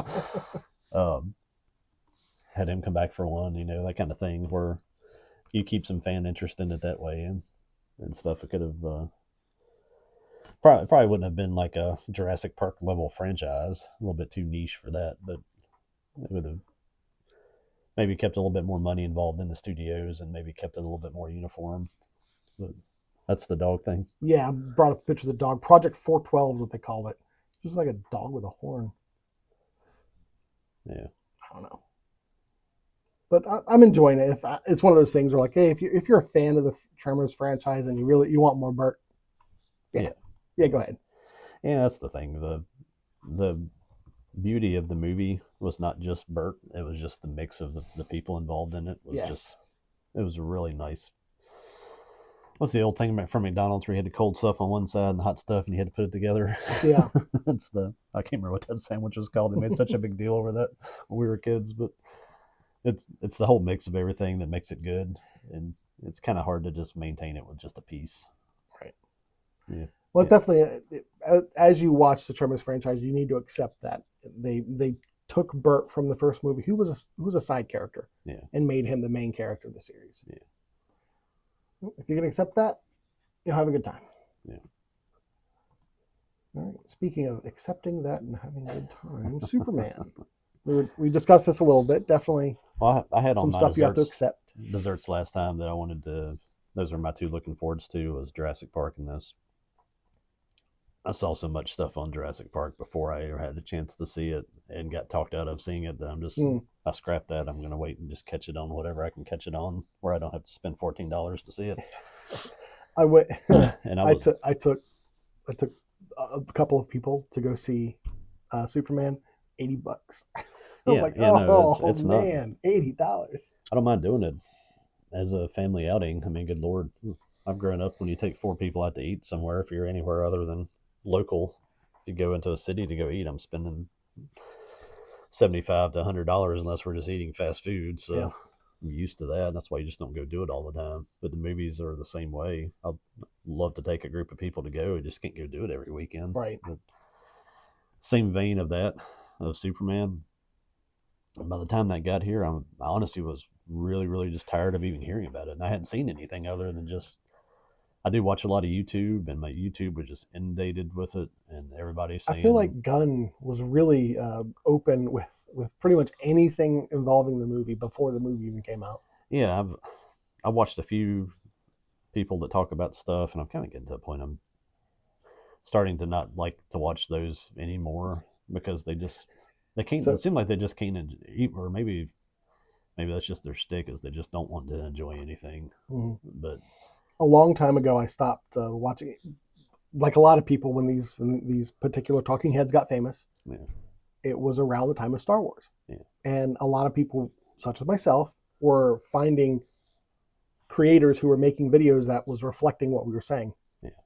But I feel like a lot of people they feed off the hate. Like they have to dislike things in order for their community to continue following them, and that's not my style. I didn't care for that. You flip through YouTube and you see all these things of James Gunn with a tear on his eye, and Supergirl with like a drink, and all these things, and fail. This.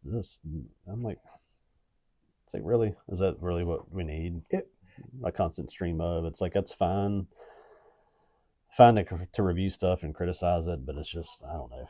It gets exhausting after a while. well, one of the reasons I've always said I'm not a very good critic is if I sit down and I actually like parse through a movie or a video game or something, I can come up with stuff to be critical of. Yeah, Sure, you can get that, you can figure anything out. But for the most part, I'm just here to have a good time. yeah. You know, I try to enjoy whatever's given to me. I try to enjoy it as it's given to me. 20 years later, It's a great if example. you That's a give me great that, example. there's so many things I could have done. I think would have made that better. But I'm also not the one making the movie, so I can just all I am is just talking about it. It was good.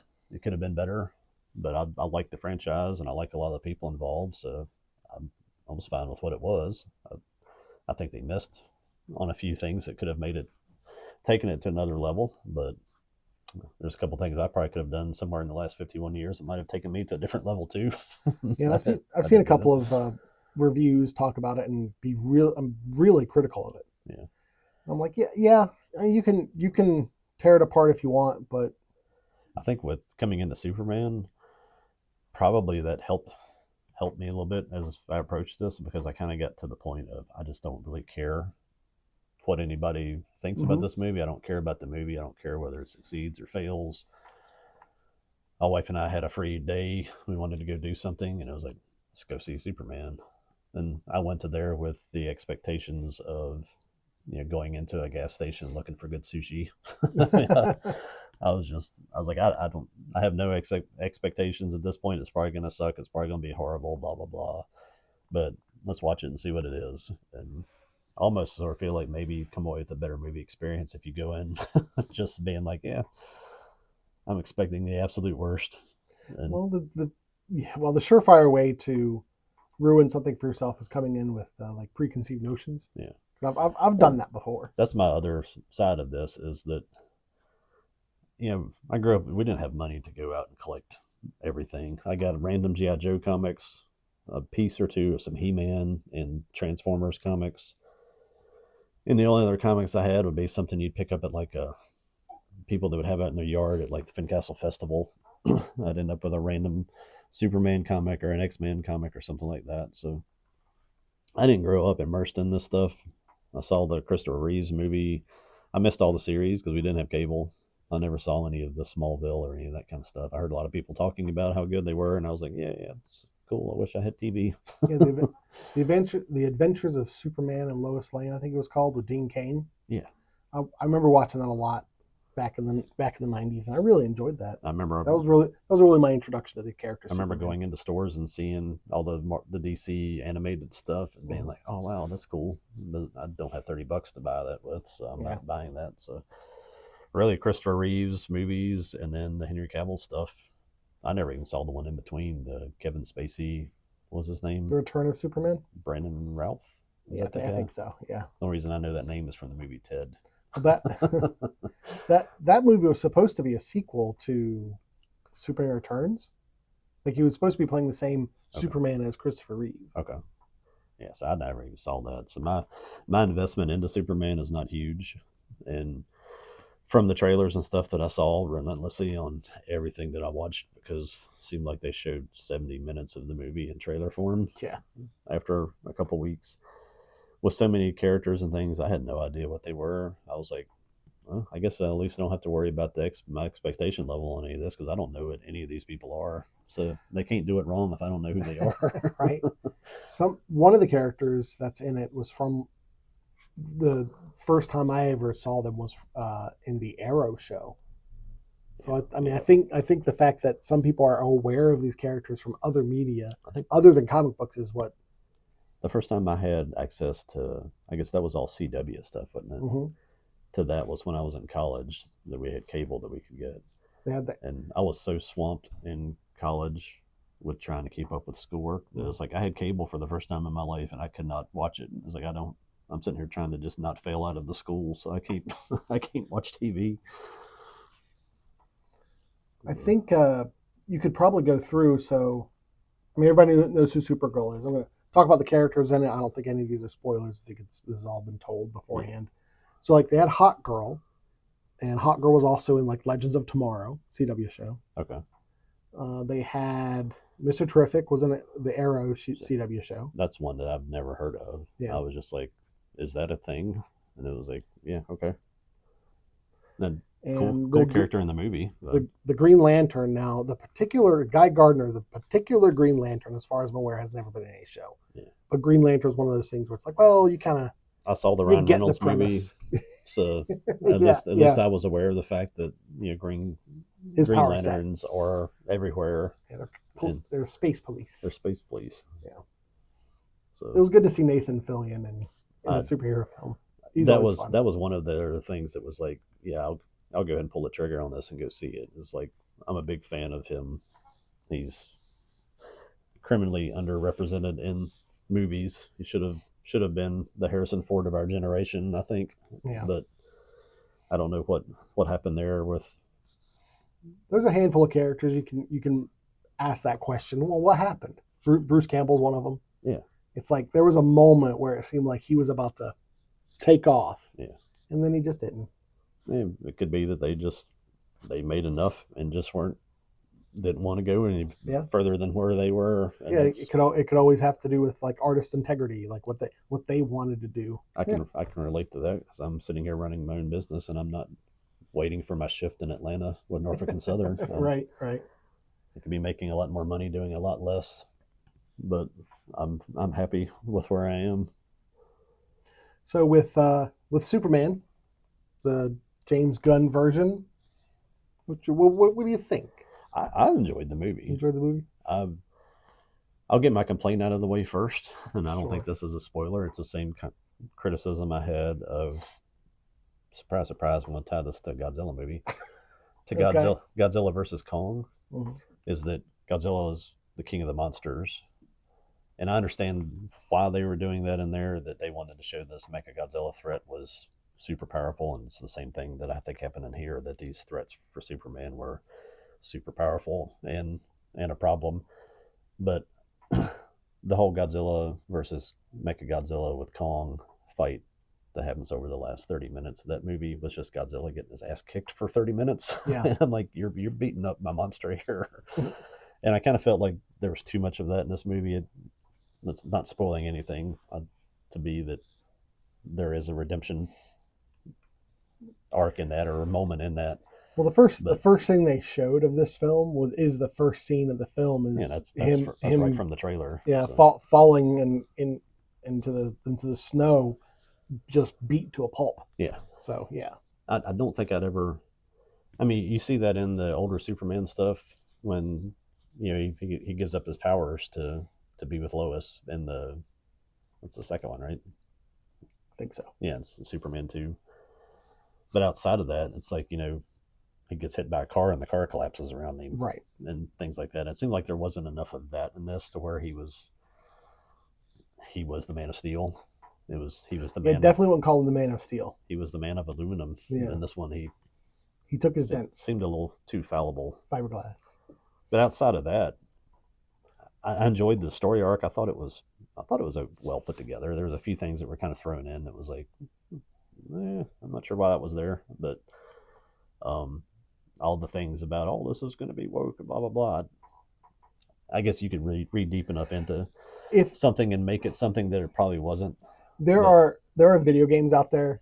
There's one in particular I'm thinking of that it's an indie developer, and he is making a Western horror game where you play this sheriff and it's a female character, and people are all over him calling him woke because his character is female, and people fall into that. Where like if there were, you could probably find things in this film and you could be like, well, that's woke and that's woke. No, just if you look for it, you're gonna find it. Here's a question for you. Mr. Terrific character I don't know anything about. Is he a comic guy, white or black? As far as I know, he's black. Okay. Regardless of that, whether that was what he originally was, race wise, whatever, I don't care. What I loved about the movie is that you had, I guess, Hawk Girl she's probably Hispanic. She changes. She's been all sorts of stuff. Okay, well, I don't know her, but had a black Mr. Terrific of whatever Hawk Girl is, all this stuff. Yeah, this is I'm bringing up a picture from the comic books. This was the first image when I looked them up after I saw them in CW. That's the first image I saw of them. Okay. It was really Well, my point is that I found it kind of refreshing that we didn't have to talk about there wasn't any mention of race and stuff in this movie. It was just, he was a cool character who's a black guy. I thought he's the kind of stoic thing that he's. Yeah. I don't know if that's true to comic or not too. Again, I've never read any Mr. Terrific comics. My exposure to Mr. Terrific was specifically the Arrow show. Yeah. And this version of Mr. Terrific I liked a lot better than the one they had on the Arrow. Okay. I thought he was a cool character. Yeah, he was very cool. Just sort of that guy is like, will y'all just leave me alone and let me do this? Kind of thing. Obviously not even trying to be like a Tony Stark, but obviously a smart technology guy. Now that actor, this is an aside, that actor played the character in X-Men First Class that could evolve. Oh, that's the same dude? Yeah, what was his name? Darwin? Darwin. Yeah. That's the same actor.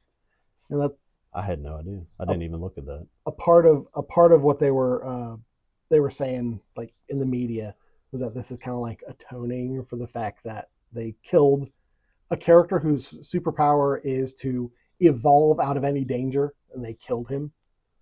So whatever. People that write and review comic or movies and stuff they're insane. They need to go into a little, give them a state and wall it off and just be like, y'all go live there. I don't know if I'm remembering this correctly. I didn't read it myself. It was one of those things I read on the internet.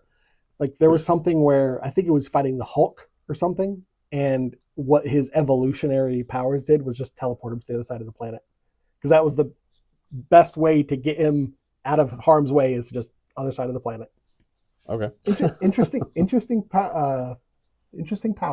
Yeah, I mean, this is kind of one of those things. I don't know if this is the example to use for all movies, but you can have a diverse cast as you want to have, and just let them be freaking characters in the movie. Yeah. And not have to be like, hey, I'm a black guy, and let's say something witty about something racial. It's like, just have the people be there and just be superheroes like this movie was. I never picked up anything that was weird like that. I thought it was, there wasn't a character there I really didn't like. Now, one character that I don't know if exists. Now, you do see her in some of the trailers. She's wearing all black, and she's like a machine. Her character name, or the character's name, is Engineer. Yeah. I don't know if that character exists in comics. It might. James Gunn he did Guardians of the Galaxy. He likes to pull from obscure characters. I was trying to connect my internet. It's just not working, so I can't get the list up here. But yeah, the Engineer. Yeah, that was a weird character. Pretty cool. Yeah, kind of cool. Well, cool powers. I'll do you want to go into more spoilers? Fine with me. Okay, I mean, I'll say what I'm going to do, and then we'll talk more about spoilers as well, it's kind of hard to really go much more into the story without getting into spoilers. Yeah, like I said, the engineer is almost. Yeah. If we talk about her too much, it's going to be a spoiler. Yeah. I liked it. I thought it was good. The most comic booky Superman I've ever seen. Yeah. He definitely, the world feels like it's already in play. It's already in process. That's one thing that maybe like this, when you look at like the Snyderverse, it really seemed like they were starting and building to something. Yeah. Even though Batman was supposed to be like this older, grizzled Batman, you didn't really get a good feeling of his history. Yeah. And with this, they do a really good job of making it feel like you've come into a world that's in process. I've said that for years about all of these superhero things. Is like, stop giving me 45 minutes of the movie explaining me to who. It makes sense. Is explaining to me who this person is for the Right. 50th time. It's like, Mhm. I don't need that. I know if you don't know who they are, then just have a link or something at the end of the movie that says, if you want to learn the backstory of Superman, go here or At one point, something. they did things where they had like a comic book lead into the film that would explain that. Yeah. I mean, I don't need that. I like that part of it too, where it was just, they gave you little text across here. This happened, this happened, this happened. Then movie starts. I I really like David Cornsweet's version of Superman. Yeah. He was a vulnerable Superman in every sense of the word, Yeah. and I think it worked really well. One of the big problems people have with Superman is he is like he's a god essentially, Yeah. and it's like, well, how do you empathize with a character that is that powerful? Well, this Superman isn't that powerful. But in canon, though, too, he grows from the baby really fast, right? No, I don't think so. He grows at regular age. I'm pretty sure, yeah. Okay. He doesn't. Yeah, he doesn't have a. I've always had that in my head that like he No. grew up really fast, and like you're dealing with an He- adult that's still pretty naive. He had powers young, Okay. but like as a baby, he was really strong. That kind of stuff. I got you. But as far as I'm aware, I may be wrong.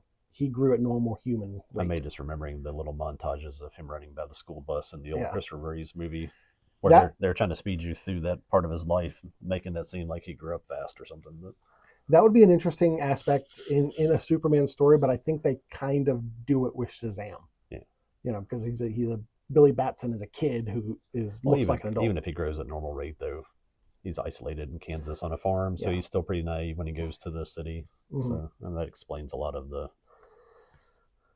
innocence of the character, I think. Yeah. All right. Well, at this point we're gonna do spoilers. Mhm. So one more. So, what did you think of the dog? It kind of comes back into my King Kong versus Godzilla thing. Okay. It weakens the character to be that he had to win the fight at the end with the dog's help. Okay. I think I like the presence of the dog, but he's not the Man of Steel if he had to get saved by a Labradoodle or whatever that was. I don't even know what kind of dog. It's probably some kind of wire-haired terrier or something. Now they didn't really explain why he was more vulnerable. It just seems to be that's how he was. Maybe at some point, if they make other films, which I'm sure they will, they'll make him more like a Man of Steel, like invulnerable to harm in general without the kryptonite issue. This is down the road. Lex Luthor has been studying him and can long enough that he can predict all his moves. And he's sitting there in the tower telling the clone Superman, use this move, because he's just out predicting him. So that implies that he has to have been in a world where he's witnessing he's observing Superman for years to be able to collect that data and make a clone and have a whole team of people that can sit there and enter your move into the computer so the clone will go. So I guess that backstory part of it, I didn't quite follow that enough to know how deep into the world of Superman being out in the world as a superhero, how long that had been going on. And pause. I don't know if it's recording when it says that. This cord will reach that if you need to. Can't plug it in. Oh. Mics. All right, I'm back. So unpause. Well, as far as I'm aware, the Ultraman character has always been a clone of Superman. as far as I'm aware. Never even heard of that character before. So I'm watching a movie with no background in it at all. And So you're kind of surprised by that. yeah, I mean, to the point that I hadn't seen some of it already spoiled, and the fact that they just showed so many trailers and stuff with it, and Yeah. I think even like um, little thumbnails and stuff on things at YouTube were saying stuff about it, and I was like, It amused me that I felt like the clone of Superman, the Ultraman character with his long hair, looked a lot like Henry Cavill. yeah, That amused me quite a bit. yeah, yeah. So the whole thing of him not being, the Man of Steel, Mm-hmm. kind of made me wonder if like he was, not that he's getting tired, but he's been around for a little bit, and I thought it was like 3 years. Yeah, yeah, so because the opening crawl, it said, it kept using 3. yeah, It was like 30 years ago this happened, 3 years ago this happened, 3 So- minutes ago this happened. yeah, Yeah. So I guess that kills that idea. Yeah. I didn't even note that part, but yeah. So I guess there's a little bit of maybe a sort of world building there that's a little confusing. I guess you could probably criticize some of that, but I don't know. I didn't get wrapped up in that. No, and I think that's really where I would come at this movie is don't try to make it fit any kind of narrative. Just take it for what it is. Yeah. Um, Yeah, like I said, I wasn't think- crazy about him being as vulnerable, but maybe if that's the arc with it, is that he will get better and stronger as he goes. Since he's only been there for 3 years, that's a way to go. I think Nicholas Holt's Lex Luthor was great. Love the motivation. Oh yeah. I think they handled that really well. Yeah. Toward the end when Superman actually goes and confronts him before they to close up the gap that was occurring. I think that was a really good back and forth between Superman and Lex, and you don't see a lot of that in a lot of the modern media. Yeah. Somewhat like from Smallville, they were friends and stuff like that. So that was almost a completely different narrative. These guys were never friends. They really didn't know each other, and Lex treats him like an alien. Yeah. I really like the line where Lex is like, "He's not a he, he's an it." Yeah. I'm like, that tells you exactly how Lex feels about him. While you're on that scene too, that to me would have been cut out the whole super dog saving him in the fight with the clone. Mm-hmm. But having him come in while Superman's trying to be the upstanding guy and not kill his arch enemy, and the dog just comes in and starts thrashing him. Yeah. I like that. Yeah. That would have been a better place for Super Dog to have an inclusion in the story, and not so much not in the main fight. Yeah. I mean, he's not. I don't know what the history of the dog in the movies is. I know they made that animated movie that was just the super dogs and stuff. And Crypto was a part of old comic series, and I don't know where he really fits in. I don't know if he's supposed to be a dog from Krypton or what. Trying to keep some realization that a big part of having a superhero fan base is making something that children can go see. Yeah. Having the dog in there has to be a big attraction for kids. Mm-hmm. That kind of goofiness kind of gets the irritating, people our age, or my age at least, in some ways. But I'm fine with the inclusion of it if it's for that reason. Don't make it a Jar Jar Binks, kind of thing that just kind of ruins everything. And the dog didn't in this, but I was kind of more, in particular, I was kind of focused on the fact that the dog has to bail him out in the what should be the climactic fight. And I was like, that's. I'm happy with thinking about his inability to like get away from the black hole and stuff like that. I'm happy with attributing all that just he's inexperienced. Yeah. I'm fine with that. Yeah. And having a character, I kind of feel the same way with the Robert Pattinson's Batman. I'm fine with, especially in the first film, saying, hey, this is introducing this character in this new iteration, and they need places for them to grow. Yeah. And that's perfectly fine. Yeah. Yeah, but he's David Corn Sweat. Mm-hmm. I guess that's how you say it. I thought he was cool. I hope they keep him around and do another. He's like an inch or two taller than Henry Cavill. Yeah, I didn't feel like he filmed tall like that. Yeah, but he's very tall. He's yeah. I like, think when you get into the CGI stuff where they're all flying around and stuff, I kind of wonder sometimes if they don't stay, if they don't put enough focus on the detail to scale there, or maybe they just try to make everybody that was involved 6'4", so they all look the same, right? Yeah, same six height. four. That's, geez, it's very tall. But yeah, that's kind of in the same way of diminishing him a little bit by him getting his butt kicked so much is that if you make everybody look the same size, it also doesn't make him as, you want him to be a little bit menacing because he does have the power to just, if he if he wakes up on the wrong day, he could end everybody on Earth in a few hours. Mhm. That's the whole. I think the attraction to that character of Superman is that he could destroy the world, but he's there Doing good. trying to do the right thing and trying to figure out what the right thing is. Well, And that's definitely like Lex Luthor's motivation in a lot of films, and especially this one, is you recognize that he can destroy the world. yeah, Will he? yeah. What did you think about the whole video that Superman Clark saw of his parents, but he didn't see the second half? What do you think about all that? Because that's the big discussion. Yeah. I mean, I'm fine with how that worked into the story. It was, Me too. I So mean, many people are so upset. They're like, "What? That's not. There's nothing in the comics like that or oh, anything like that that they're saying that the parents, that Kal-El or is was supposed to." Jor-El never sent them there to destroy and subjugate them. Right. Yeah. Right. That's more of like a oh, like the bad guys. What are their names? The Viltrumites? That's what I was thinking of. And um, Invincible. No, Zod. Zod. That's more Yeah. like Zod and his crew. They want to come and dominate Earth. That's why I was But thinking the whole time when I saw that is like that. Well, they're just the Viltrumites from Invincible. that's I think it fits, and I think it makes sense that in a situation like Krypton, that's what you would want your offspring to do is, hey, go and continue our world somewhere else. Yeah. Yeah. Not just, hey, go and just We hope you make be it. good. Send us a postcard. Yeah. So I'm on Yeah. the complete opposite side of what most people are with that.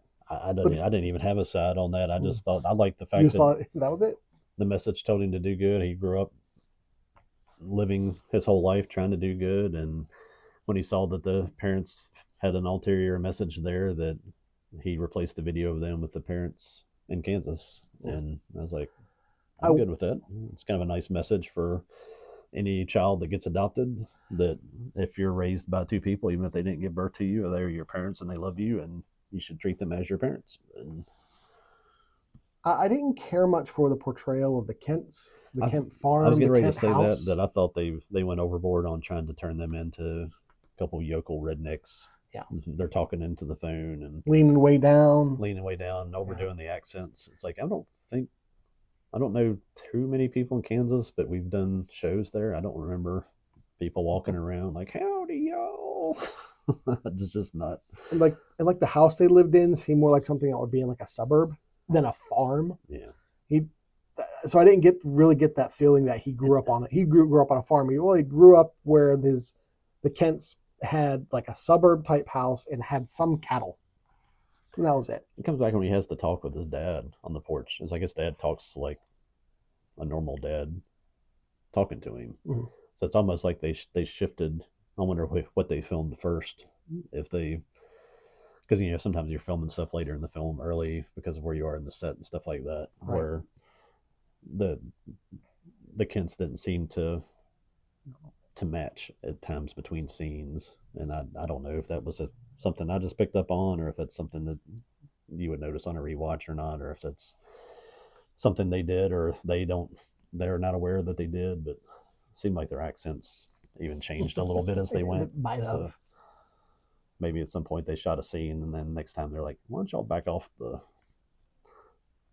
yokel from the trailer park, thing. But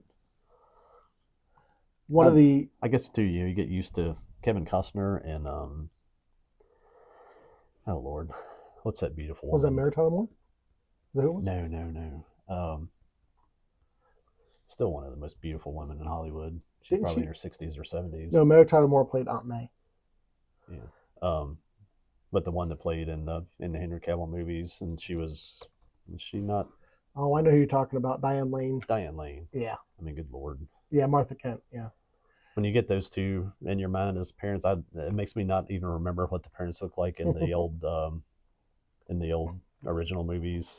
So you come back to these two kind of like overweight, really old, raggedy looking people was a little bit of a Two people who you might not think were handling a farm on their own. yeah, not not pictures of health.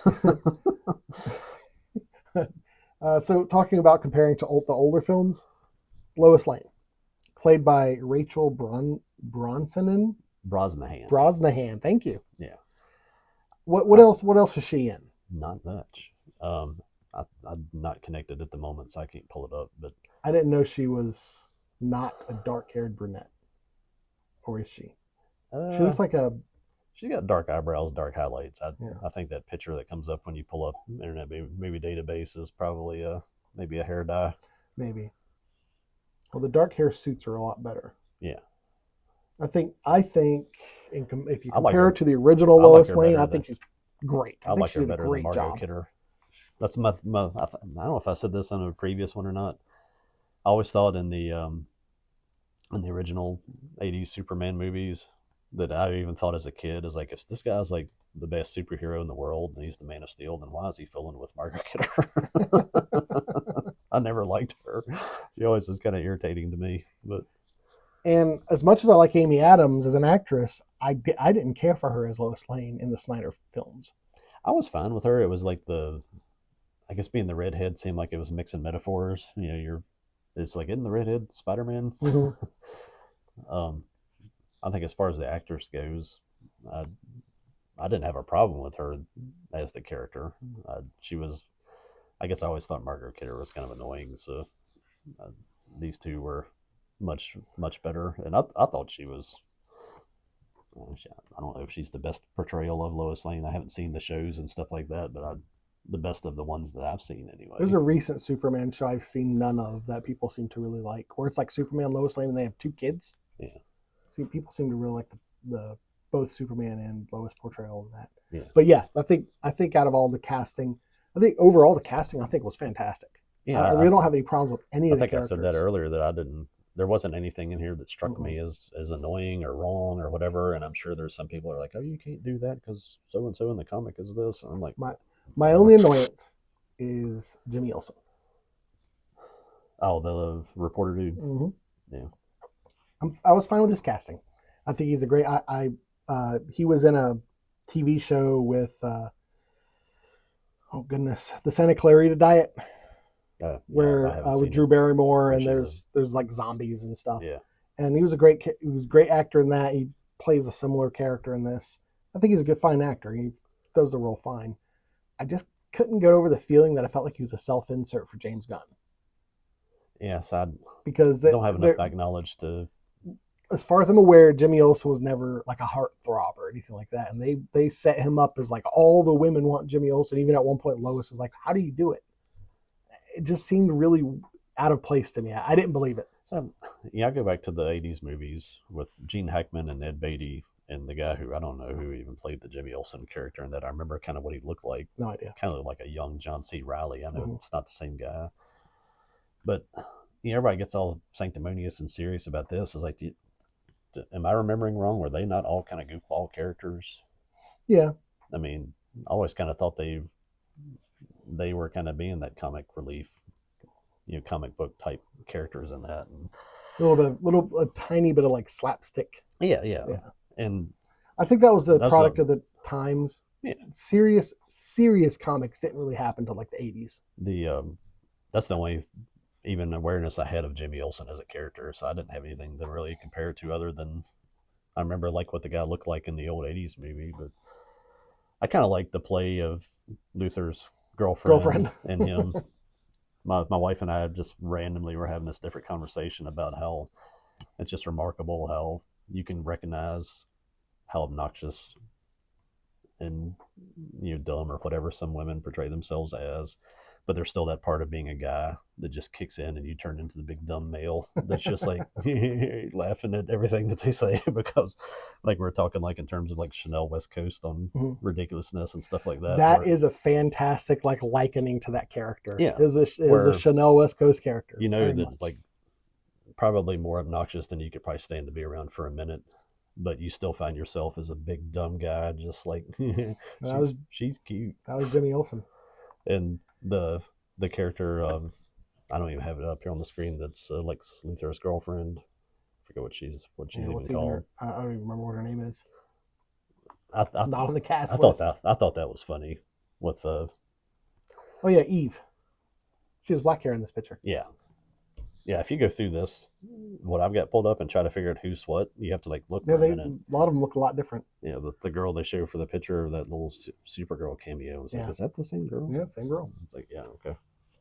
I really did like what they did with Eve as a plot device.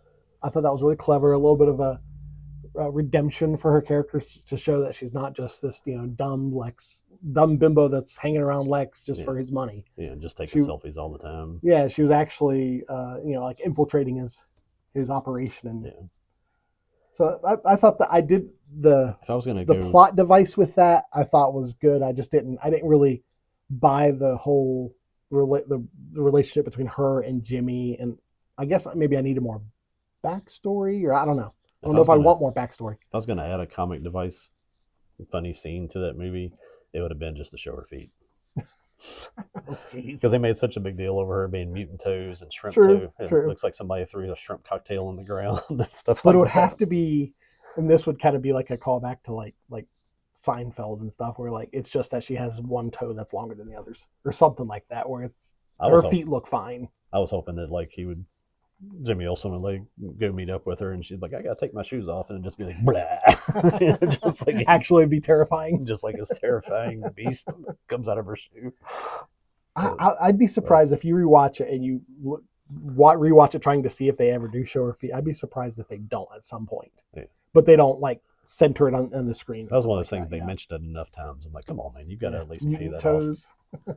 You got to give me a scene where like maybe she pulls off one shoe and it's like a really pretty foot and something, then she takes off the other one and there's just like maybe just one, just like raw, and you're like, holy crap.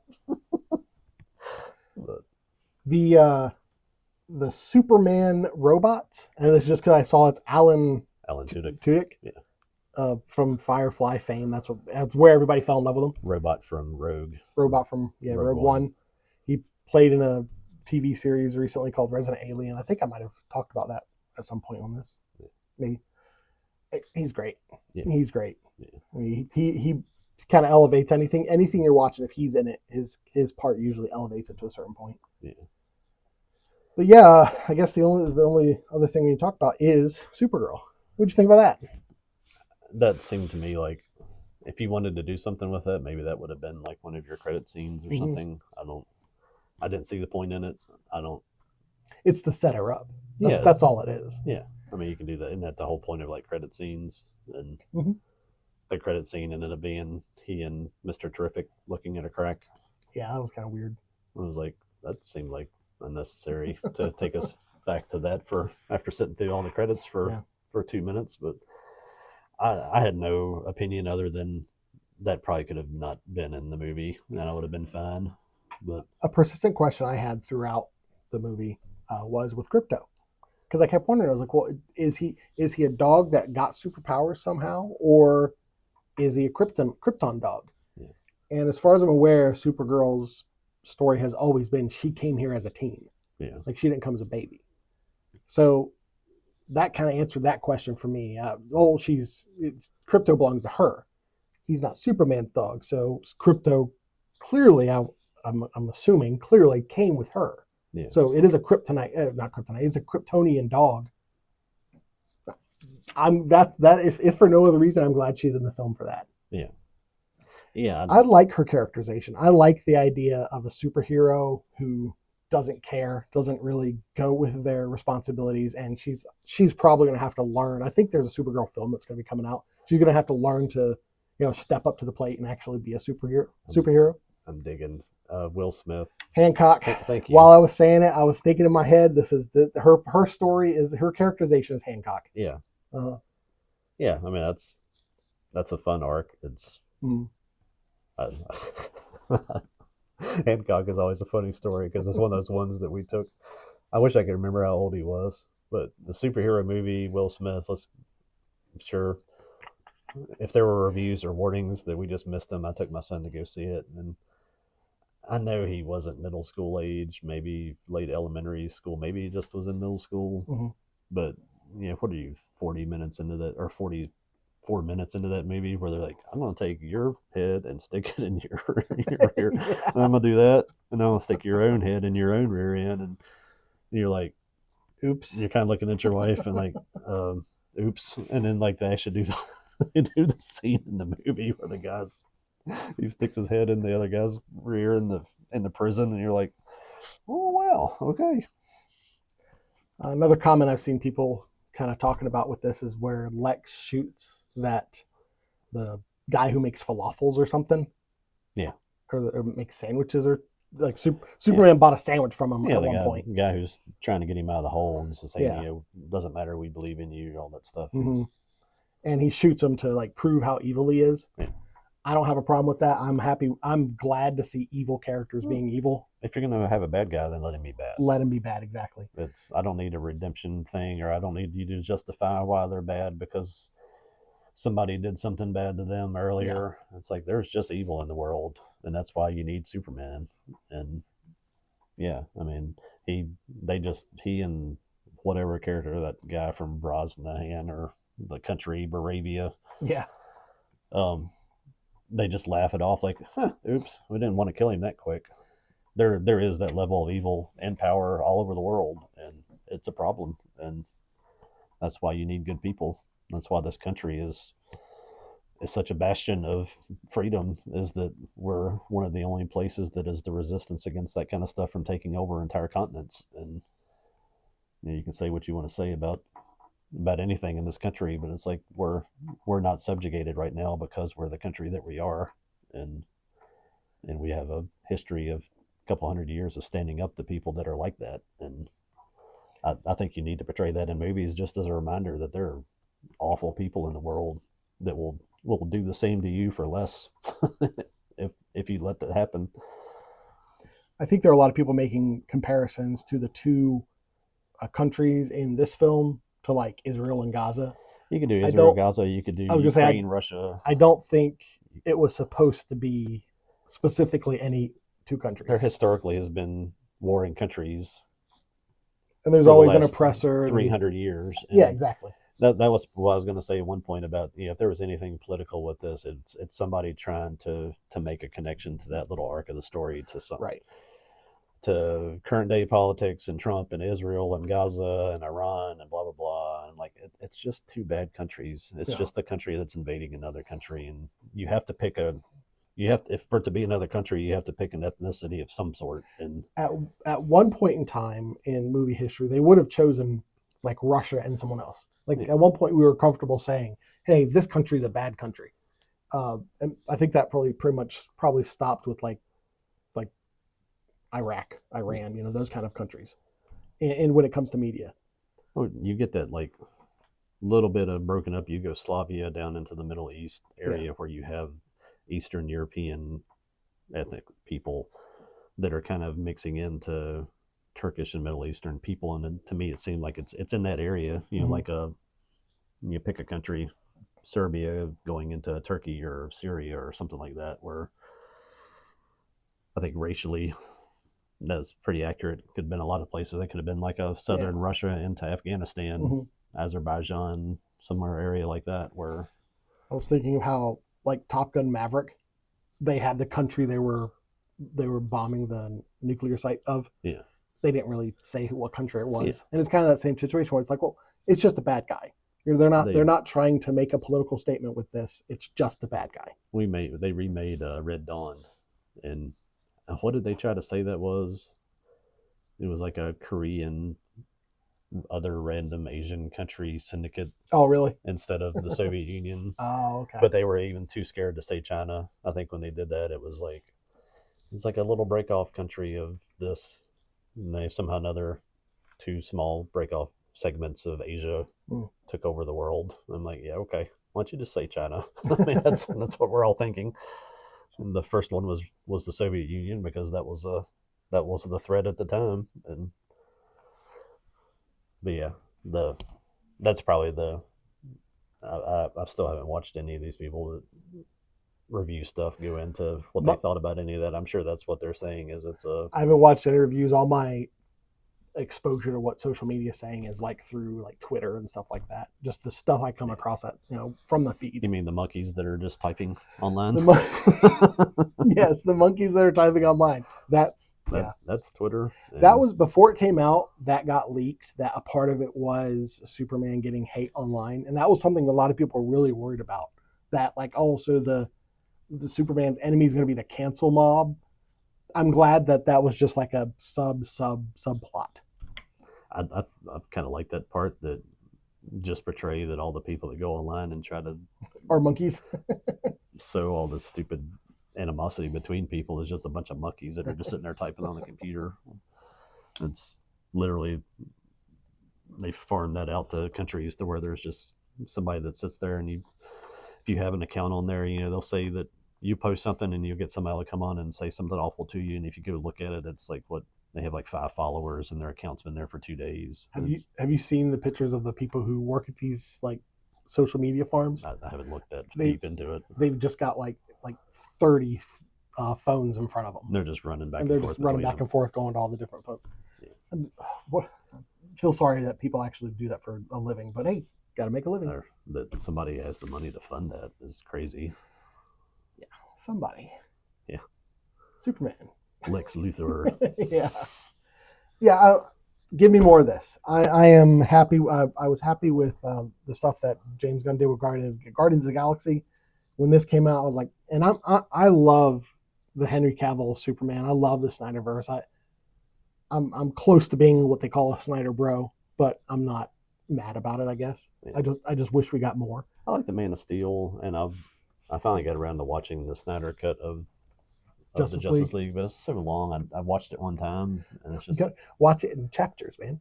That's how I did it. When it said like the next part, I was like pause or stop. I was fine with it. Probably don't view it any different than this. That I watched it and I enjoyed watching it. I guess. And I think the key to enjoy things like this, like I said, like I was saying, it's like I really like the Man of Steel. I love Henry Cavill's Superman. I wish we got more, but we have this now. I can still enjoy what we got of Henry Cavill. Yeah, I'm sad that we're not going to get more, but this is what we got, and I enjoyed it for what it was. Yeah, and having some, I think the Avengers maybe just sort of broke the mold to where you had this overarching plan that actually worked to get you through Iron Man and Captain America and Wonder Woman, or not Wonder Woman, Captain America, and then get you to the Avengers movies and then build on those. That you just might not ever replicate that again. Nah. And that's fine. I think that was a moment in time. I really do. That's fine. Just everybody at this point knows who the characters are. Just give me a story in the world and just make the movie. You've seen The Batman, right? Yeah. And could you see The Batman existing in this world? I don't know. It doesn't seem like it's... I've tried to think about, like, I just recently watched Joker again. And criminally underrated movie that I don't watch it more often. Have you seen the second one? No. Okay. No. I don't. I wouldn't recommend it. I haven't seen it, but I've heard bad things. Yeah, no. From people I trust. I know a couple of people that saw it, and they were just like, I don't even know what I sat through. I'm like, yeah, that's fine.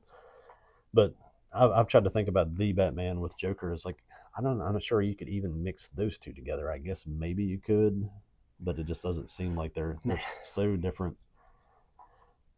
I don't even know that the time frames are that different, but it just doesn't seem like it seems like it would be a jam to try to force those two together. And I'm fine. You can come back and make a Batman in the world of Joker if you hadn't screwed it up with whatever the second movie Folie à Deux was. Lady Gaga video was all I heard that it was. or introduce a different style of Joker into. Um, it wasn't there was a Joker in Yeah, the asylum at the end, it and was like toward the end, and you kind of saw him yeah, through like a frosted window. yeah. Yeah, So just make it in that world, and if you want to have a Batman in this one, and you decide you want to cast whoever as it, then just this if this is going to be a young pre Justice League Superman world, because that's the other part of this thing too, is the Justice Gang and all that. And didn't we see a building at one point that looked like the old halls of Justice? not that I saw. There Probably was one that looked he exactly like the old cartoon. James Gunn likes Easter eggs, so I wouldn't be surprised. I think there was one there. I think I even said something to Martha. I was like, "Oh, Mm. there's the meanwhile the halls of justice." Right. um, that um, then if you want to introduce Batman and stuff into that, then bring it in as a young guy and bring it in as a young Wonder Woman or whatever. Because I would assume that would be the logical next step with this when they're sitting there arguing over whether it's going to be the Justice Gang or whatever. Is that we haven't formed the league yet, so that's in the future. I don't know if this was a Easter egg, but when they kept going, we're the Justice Gang, and the Hot Girl will be like, "That's not our name." In Mystery Men, you've never seen that film. No. At the end of that film, someone asks them, "What do we call you?" And they were like, "Oh goodness, what did they? It was like the Friendship Squad or something." And they were like, "That's not what we're called." Yeah. And I felt like that was a callback to Mystery Men. I need to watch that again. Yeah. I'll make you watch it next time I do. Yeah. And I might be the you that this is like an older Green Lantern looking to Nathan Fillion, and that when Hal Jordan appears, that he'll take over that spot. And because Well, he's an older guy, it kind of seems like I'm pretty sure the next green, like they're gonna have a Green Lantern, the Green Lanterns multiple film. I'm pretty sure. okay. Let's see. So that'll probably introduce Hal Jordan into this. Yeah. Hopefully not Ryan Reynolds again. Nothing against Ryan Reynolds. He's just too old to do it now. Yeah. You need a young Let's ace see. pilot type character. It looks like Supergirl, Woman of Tomorrow is going to be next year. Okay. Peacemaker season 2 coming up. Lanterns, not Green Lanterns. Okay. It's going to be a TV series. Okay. Exploring the Lantern Corps with Hal Jordan and John Stewart. So not explicitly with Guy Gardner. I'm assuming he's going to be in it. Yeah. Mm. At this point, it might be Nathan Fillion, just getting him back for a few cameos or something might be all he's interested in doing, and that's fine. Yeah. I'm up. Whatever he does, I'm up for it. Yeah. Just keep on bringing movies. Just give me a put together story in super. I mean, it's like I think right now they're on YouTube.